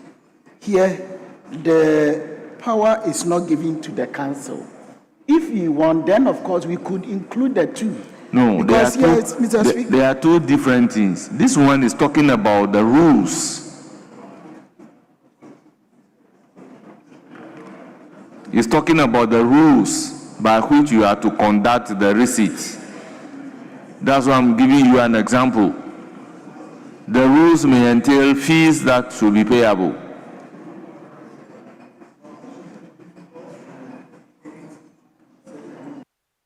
Mr. Speaker, here they are setting the standard. The examination committee is the one setting the standard, so we have to be very careful. Yes, so you set the standard, but it's not a rule that you are setting. You are setting a standard. There is a difference between regulation and standard.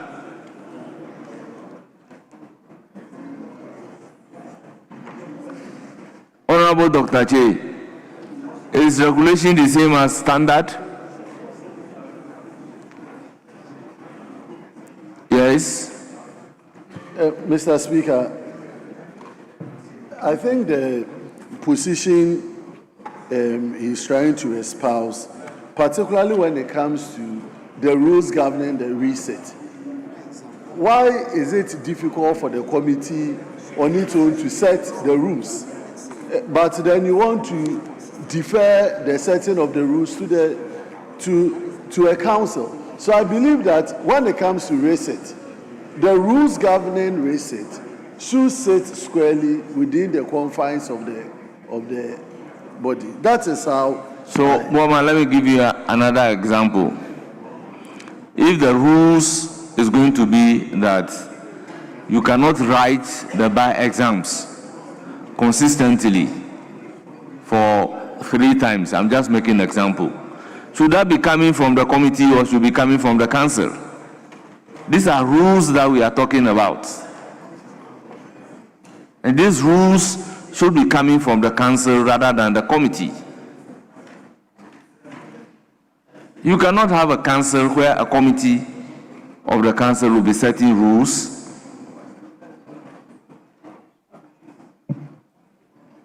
I think I'll put a question on clause. We are now on clause 71. Yes? Or 70? 70, yes, Honorable Jerry Ahmed.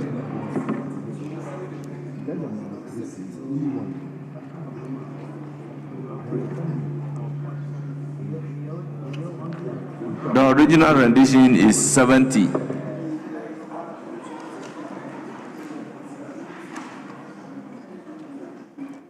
That is 73 in the new one.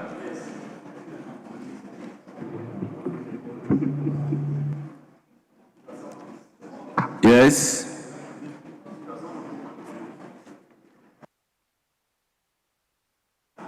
Speaker, I'm sure it's still going to be receipt of National Bar examination. Is that what we are dealing with?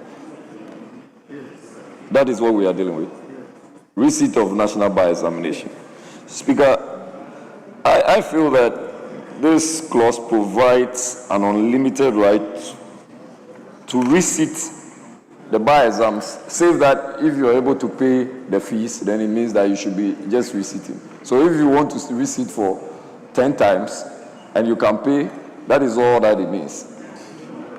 Purposes for example, because his proposed amendment is that the examination committee shall prescribe rules to govern the receipt of the examination instead of the council prescribing. Then I said, okay. For instance, if there is going to be a rule to say that you can only write the bar exams 3 times or even 10 times, as you say, is it the committee that should set that rule or the council? Definitely is the committee. So the rendition here, as proposed by the chairman of the committee, is correct. But to go and say that it is the council that should prescribe the regulation is going to be problematic because it's flowing from one. One is saying that a person who fails the national bar examination may, subject to payment of prescribed fees, receipt the national bar examination. And 2 is saying that the council shall prescribe rules to govern, and the rules to govern would include the prescribed fees. So the prescription of the fee payable, the conditions attached to the listing by way of a rule must come from the council rather than the examination committee. I think that I agree to a larger extent, save that I am looking at counting it in this way and I'm still guided. Speaker, that the maximum number of attempts at the National Bar examination, including the first sitting, shall be as prescribed by the council by regulations provided by regulations. Which provision are you reading? Speaker, so that's the 73 2. So I'm now on 2.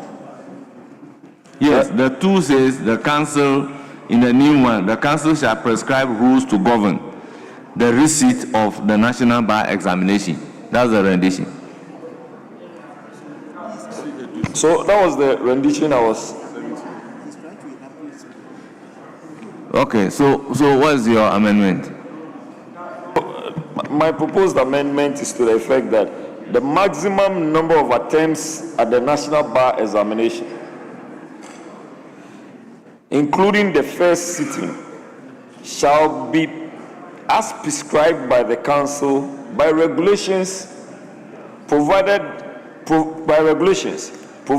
that the council shall take into account the public interest in maintaining standards of professional competency when prescribing the maximum number of attempts. So Honorable Jerry, what we can do is when we go to the regulations, then we can indicate that to be one of the areas that the council shall regulate. Because you see, I'm always happy when you understand my terrain. I appreciate that. Very well. So I'll put a question on 70. Those in favor say yes. Leader.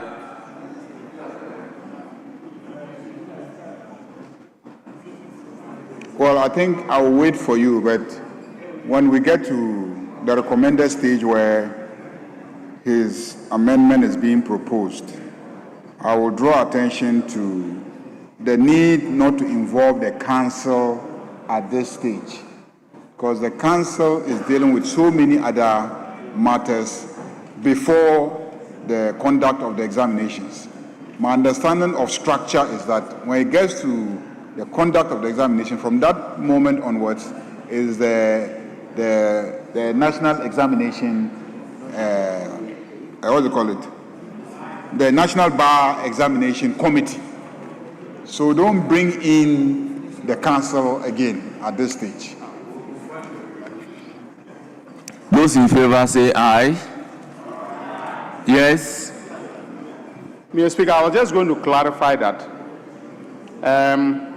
the detailed proposal that the Honourable Member for Weja Bawe is making is more fit for the section on rules. And if you look at the clause that deals with rules, basically it says that the minister, shall make regulations by legislative instrument on rules to govern the conduct of the National Bar Examination. So the details about how many times you can resit will be contained in the legislative instrument which will come before this House. In any case, Mr. Speaker, I don't even think that there is the need for us to have a maximum number of times that you can sit the bar exam. Mr. Speaker, I'm told that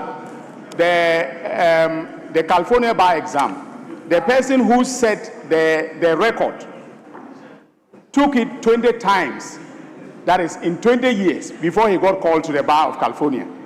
So I think there should not be any limit to the number of times that you take the bar exam. You can keep on trying until you succeed. Yes, so that is why when we get to the new clause 88, which deals with the regulation, you can raise your concern and we'll deal with it appropriately at that level if your concern has not been addressed. Speaker, that's very much so. I'm just surprised that the Harvard and Stanford lawyers are saying that we shouldn't look at the number of times one would resit an exam. Knowing very well that if you resit at that number of times, Speaker, you cannot resit an exam ad infinitum. You can't do that forever. Not for Stanford and Harvard lawyers. They know. So let's make progress when we get there. Speaker. Okay. When we get there, then we can address it. Now, clause 71. Qualification for enrollment. Yes, I put a question on clause 70, but for the avoidance of doubt, let me put a question again. Those in favor of clause 70 standing part of the bill say aye. Those against say no. The ayes have it. Clause 70 is ordered to stand part of the bill. Clause 71. Qualification for enrollment. Chairman of the committee. Mr. Speaker, I have the permission of my chairman to stand in his shoes. Very well. Mr. Speaker, I move the amendment in XV clause 71 as advertised on page 9. And same it is for the consideration of the House. Honourable members, any further amendments? to the advertised amendment? I'll put a question. As many as are in favor say aye. Those against say no. The ayes have it. The proposed amendment is ordered to stand part of the bill. Now I'll put a question on entire clause 71 as amended. As many as are in favor say aye. Those against say no.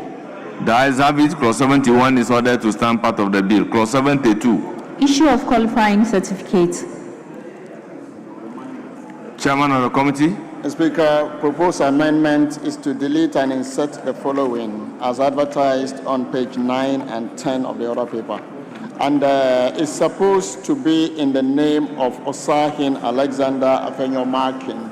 May I therefore crave your indulgence to ask if he has any rep to move it on his behalf?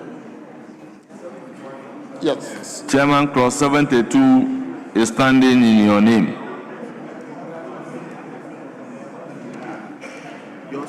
Clause 72, XVI. Speaker, XVI is to delete and insert the following as advertised on page 9. I so move. It is for the consideration of the House. Honourable members, any further amendment? In the absence of any further amendment, I'll put a question. As many as are in favor say aye. Those against say no. The ayes have it. The proposed amendment is ordered to stand part of the bill. Now, XVI standing in the name of Osahin Alexander Afenyo Markin. Speaker, I rise to move the amendment proposed by Osahin Alexander Kwamina Afenyo Markin. And Speaker, I reads the clause 72, paragraph B. After lawyers insert the following new, and the entry of the name on the roll of lawyers shall be accompanied by the submission and retention of a passport-size photograph of the person and the maintenance of the person's final year examination index number as part of the official record of enrollment. Speaker, I so move.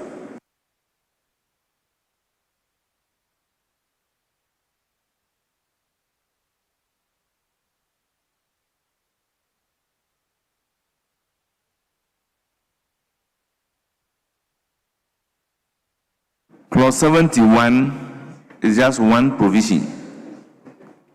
Clause 72 is one provision. The chairman says, delete and insert the following. Issue of qualifying certificate. Then it reads, the council shall issue a qualifying certificate to a person who qualifies under. The section will be provided to be enrolled on the roll of lawyers. And the current amendment is paragraph B of what?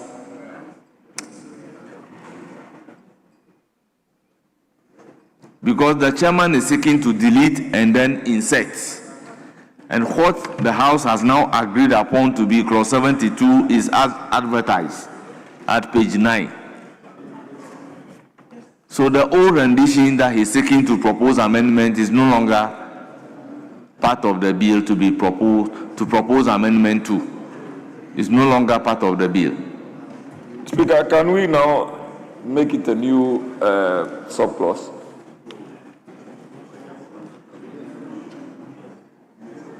Because it looks like this is virtually looking out for adding a passport-size photograph of the person. Then it must be reframed because amendment proposed. Paragraph B, after lawyer, insert the following. And then the paragraph B is no more. Yes. So if you want it to be a new clause, rephrase it. Speaker, so the new rendition should be that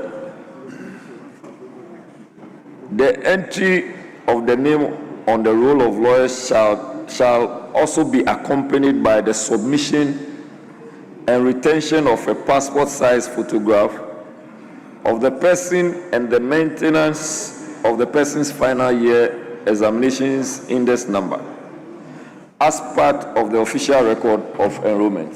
Don't you agree this is to feature in the regulation more than the substantive act? Speaker, so what would be your direction? Yes, so we can take care of this under regulation.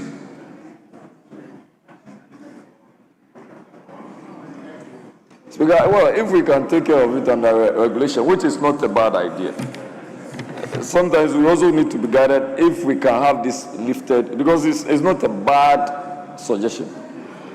Yes, but you see, the provision is talking about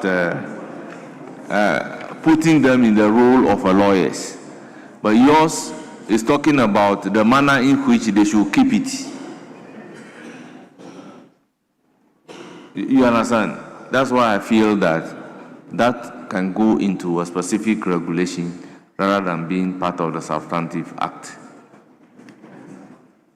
Speaker, I think I'll abandon it and ensure that is actually captured in the regulation. Yes. Thank you. I will put a question on entire clause 72. As many as are in favor, say aye. Those against, say no. The ayes have it. The proposed amendment is ordered to stand part of the bill. Yes. Speaker, it's good to see the Attorney General here in the chamber. And it is also expected of the Attorney General that he knows that even with legal aid, there is aid. And that the pro bono services of my colleagues have been long exhausted. And Speaker, so you know what I mean. I'm calling your attention.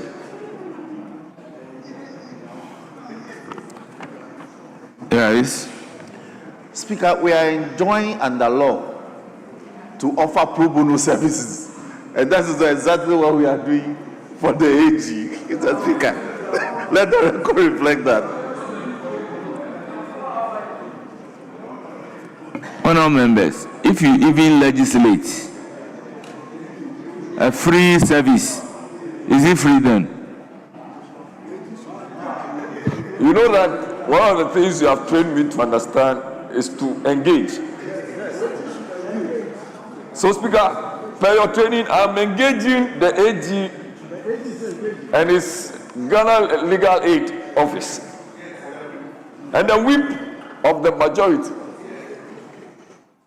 My boss is sitting right by me and he's let's asked look that at the amendment XVIII.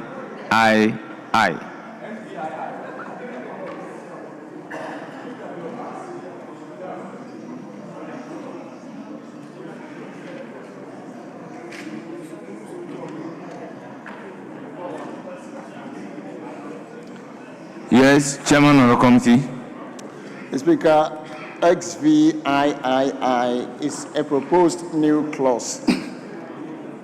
Speaker, amendment proposed, insert the following new clause after clause 72.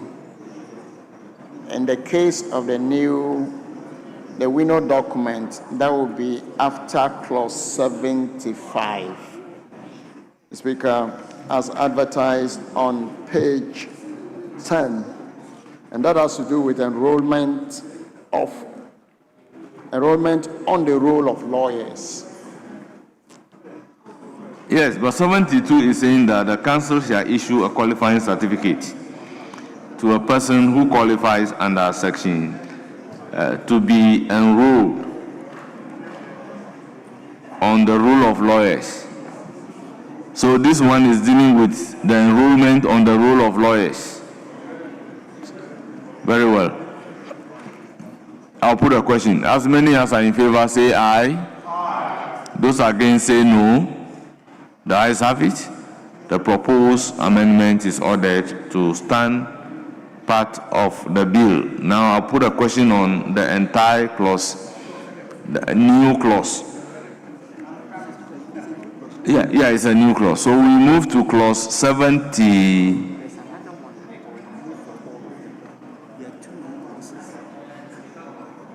Yes.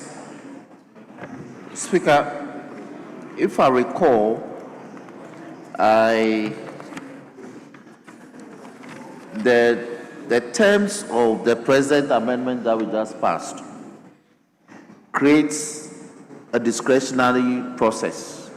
And that is a person who passes the national bar examination and is issued with a qualifying certificate under section may apply. But I recall, I'm struggling to recall the provision that said that when you pass the national bar, your name shall be entered onto the roll of lawyers. So the drafters should compare the terms of these two provisions. One made it mandatory that once you pass, your name shall be entered onto the roll. But this one is saying may. You may apply to the General Legal Counsel. Yes, so if I have passed and I decide that I'm not going to enter the roll of lawyers, though I have passed the examination.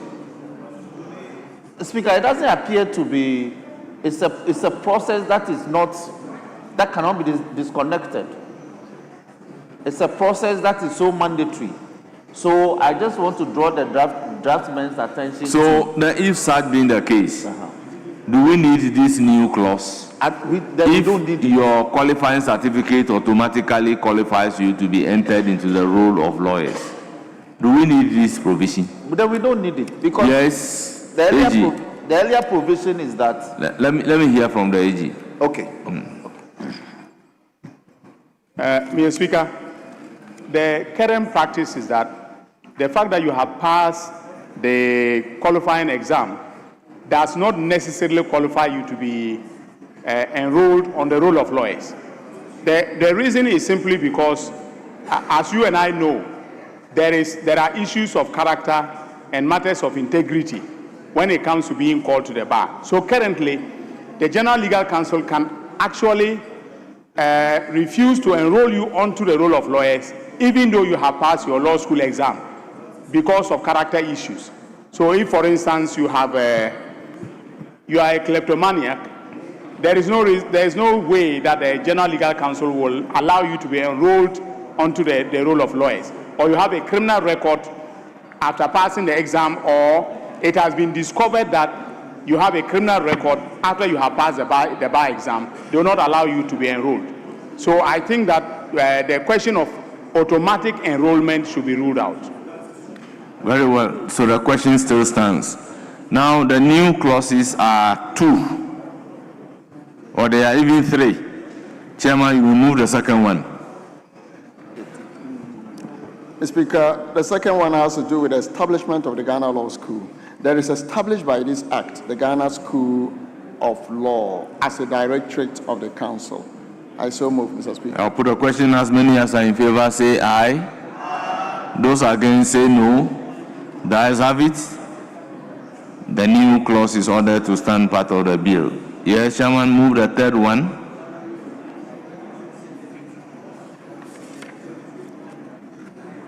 Mr. Speaker, the further amendment is the functions of the... That's the third one I'm asking you to move. Yeah, I so move, Mr. Speaker, that functions... It is for the consideration of the House. It's dealing with the functions of the Ghana School of Law. I'll put a question. As many as are in favor say aye. Aye. Those against say no. The ayes have it. The proposed new clause is ordered to stand part of the bill. So I will urge the drafters to take note and do the rearrangement of the numbering. Now we have clause 74. Clause 74. Mr. Speaker, clause 74, amendment proposed, head note, delete reform. I so move. There is no amendment to 73, so clause 73. Conduct of post-call law course and remedial courses. Is there any proposed amendment? No proposed amendment. I'll put a question to 73. As many as are in favor say aye. Aye. Those against say no. Honourable members, the ayes have it. Clause 73 is ordered to stand part of the bill. Clause 74. Establishment of Legal Education Reform Appeals Tribunal. Chairman of the committee. Mr. Speaker, clause 74, amendment proposed, head note, delete reform. I so move. It's for the consideration of the House. Any further amendment? In the absence of any further amendment, I'll put a question to the proposed amendment. As many as are in favor say aye. Aye. Those against say no. Honourable members, the ayes have it. The proposed amendment is ordered to stand part of the bill. Yes, XX. Chairman of the committee. Speaker, amendment proposed, subclause 1, line 1, delete reform. I so move. It is for the consideration of the House. Honourable members, any proposed amendment? I'll put a question. As many as are in favor of the proposed amendment, say aye. Those against, say no. The ayes have it.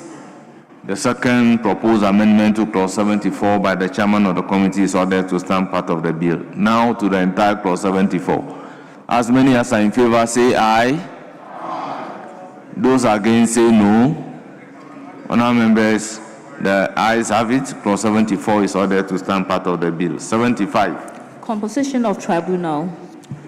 Chairman of the committee. Speaker, clause 75, amendment proposed, subclause 1, paragraph A, line 1, delete 15 and insert 10. And in line 2, delete matters relating to. I so move. It's for the consideration of the House. Honourable members, any proposed amendment? I'll put a question. As many as are in favor of the proposed amendment, say aye. Those against, say no. The ayes have it. The proposed amendment is ordered to stand part of the bill. Clause 75, Chairman of the committee. Speaker, amendment proposed, subclause 1, paragraph B, line 2, after experience in, delete matters relating to. It's for the consideration of the House. Any further amendment? In the absence of any further amendment, I'll put a question. As many as are in favor, say aye. Those against, say no. The ayes have it. The second amendment to clause 75 is ordered to stand part of the bill. Now, Chairman, the third amendment. Speaker, the third amendment has to do with subclause 2, delete judicial council and insert board. I so move. It's for the consideration of the House. Any further amendment? In the absence of any further amendment, I will then put a question. As many as are in favor of the proposed amendment to clause 75, say aye. Those against, say no. The ayes have it. The proposed amendment to clause 75 is ordered to stand part of the bill. Now to entire clause 75. As many as are in favor, say aye. Those against, say no. The ayes have it. The entire clause 75 as amended is ordered to stand part of the bill. Clause 76. Administration of the tribunal. Chairman of the committee. Amendment proposed under clause 76, subclause 1, opening phrase, delete minister and insert board. I so move. It's for the consideration of the House. The question is, as many as are in favor, say aye. Those against, say no. The ayes have it. The proposed amendment is ordered to stand part of the bill. Now, I'll put a question on the entire clause 76 as amended. Those in favor, say aye. Those against, say no. The ayes have it. Clause 76 is ordered to stand part of the bill. Clause 77. Expenses of the tribunal. Chairman of the committee. Amendment proposed under clause 77, subclause 2, delete. I so move, Mr. Speaker. It's for the consideration of the House. I'll put a question. As many as are in favor of the proposed amendment, say aye. Those against, say no. The ayes have it. The proposed amendment is ordered to stand part of the bill. Yes. Second amendment to clause 77. Chairman of the committee. Mr. Speaker, amendment proposed to further is to delete subclause 3. I so move. Those in favor say aye. Those against say no. The ayes have it. The proposed amendment is ordered to stand part of the bill. Now I'll put a question on the entire clause 77. Those in favor of clause 77 as amended standing part of the bill say aye. Those against say no. The ayes have it. Clause 77 as amended is ordered to stand part of the bill. Clause 78. Rules of procedure of the tribunal. Chairman of the committee. Mr. Speaker, amendment proposed, subclause 1, line 1 and 2, delete of the coming into force of this act and insert after the constitution of the board. I so move. It's for the consideration of the House. The question is, as many as are in favor of the proposed amendment say aye. Those against say no. The ayes have it. The proposed amendment is ordered to stand part of the bill. Now, SXVIII, Chairman of the committee. Mr. Speaker, a further amendment to clause 78 is subclause 3, delete and insert the following. The board shall publish the rules of procedure A in the Gazette and B on the website of the council. I so move, Mr. Speaker. I'll put a question. As many as are in favor say aye. Those against say no. The ayes have it. The proposed amendment is ordered to stand part of the bill. Now to the entire clause 78. Yes. Let me hear you. Speaker, the proper noun is Gazette notification, not Gazette. The Gazette is the act. What is published is called the Gazette notification. If they can cross-check that.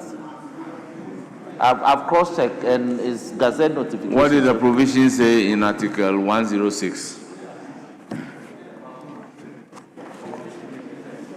Yes. It's Gazette. Okay, Speaker, I'm guided.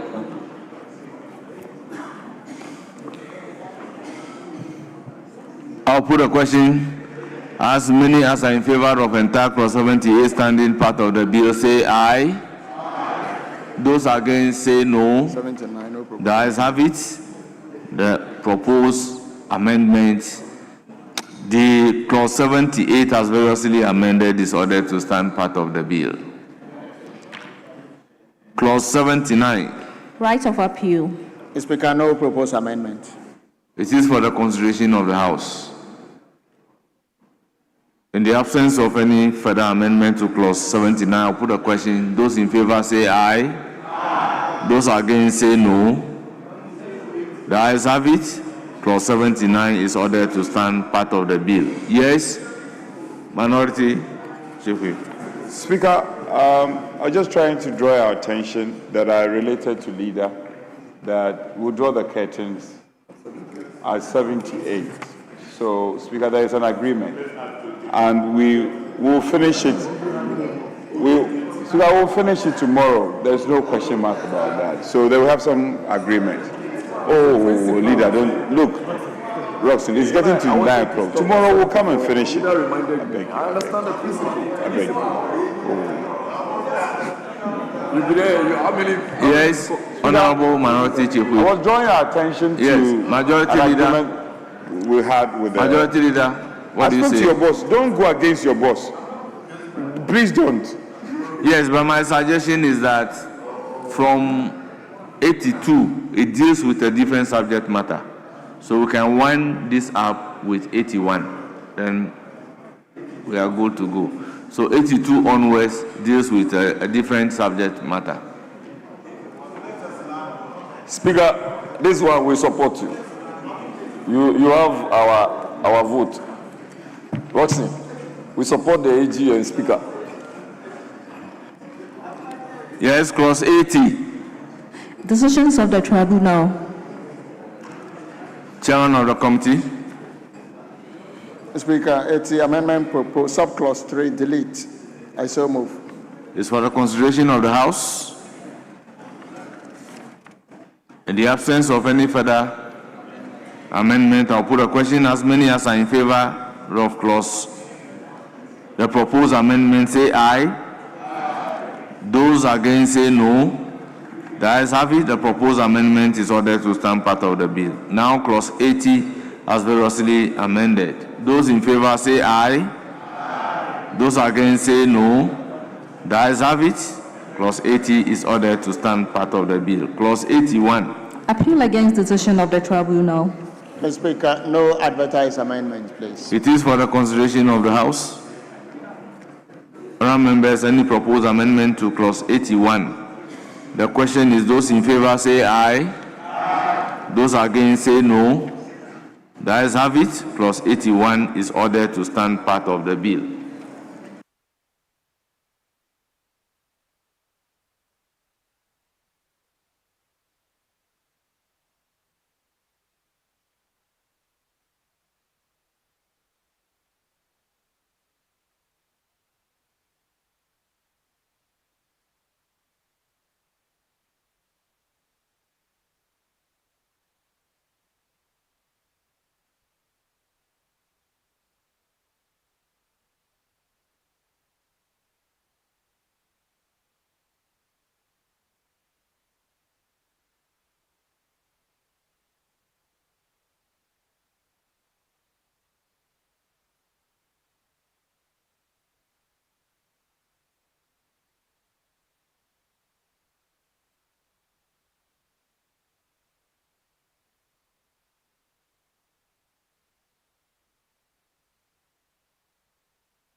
Honourable members, we have come to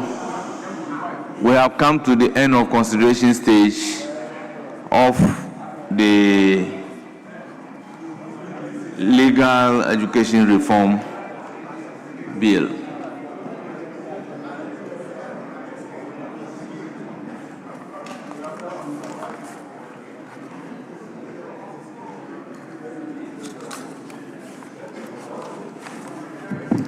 Yes, Majority Leader.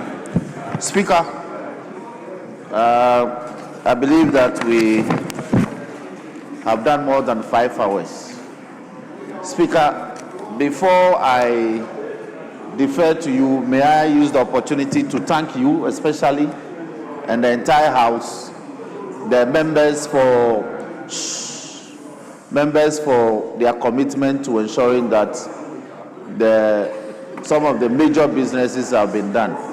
Speaker, the issue about welfare have been tackled, so I pray that hopefully... Please don't place this on record. Speaker, I just to give hope. That is why I want to see the two of you. Very well, Mr. Speaker, I'm guided. So, Mr. Speaker, the other matters, they'll be attended to. So, I want to thank members for their commitment for today. Tomorrow, the House will start sitting from again 10 a.m. So, I want to urge members to attend to the business of the House so that we can deal with matters expressly. So, Speaker, on this note, we've done more than 5 hours, so we defer to you. Members, the House is accordingly adjourned till Thursday, 26th March 2026 at 10 o'clock in the forenoon.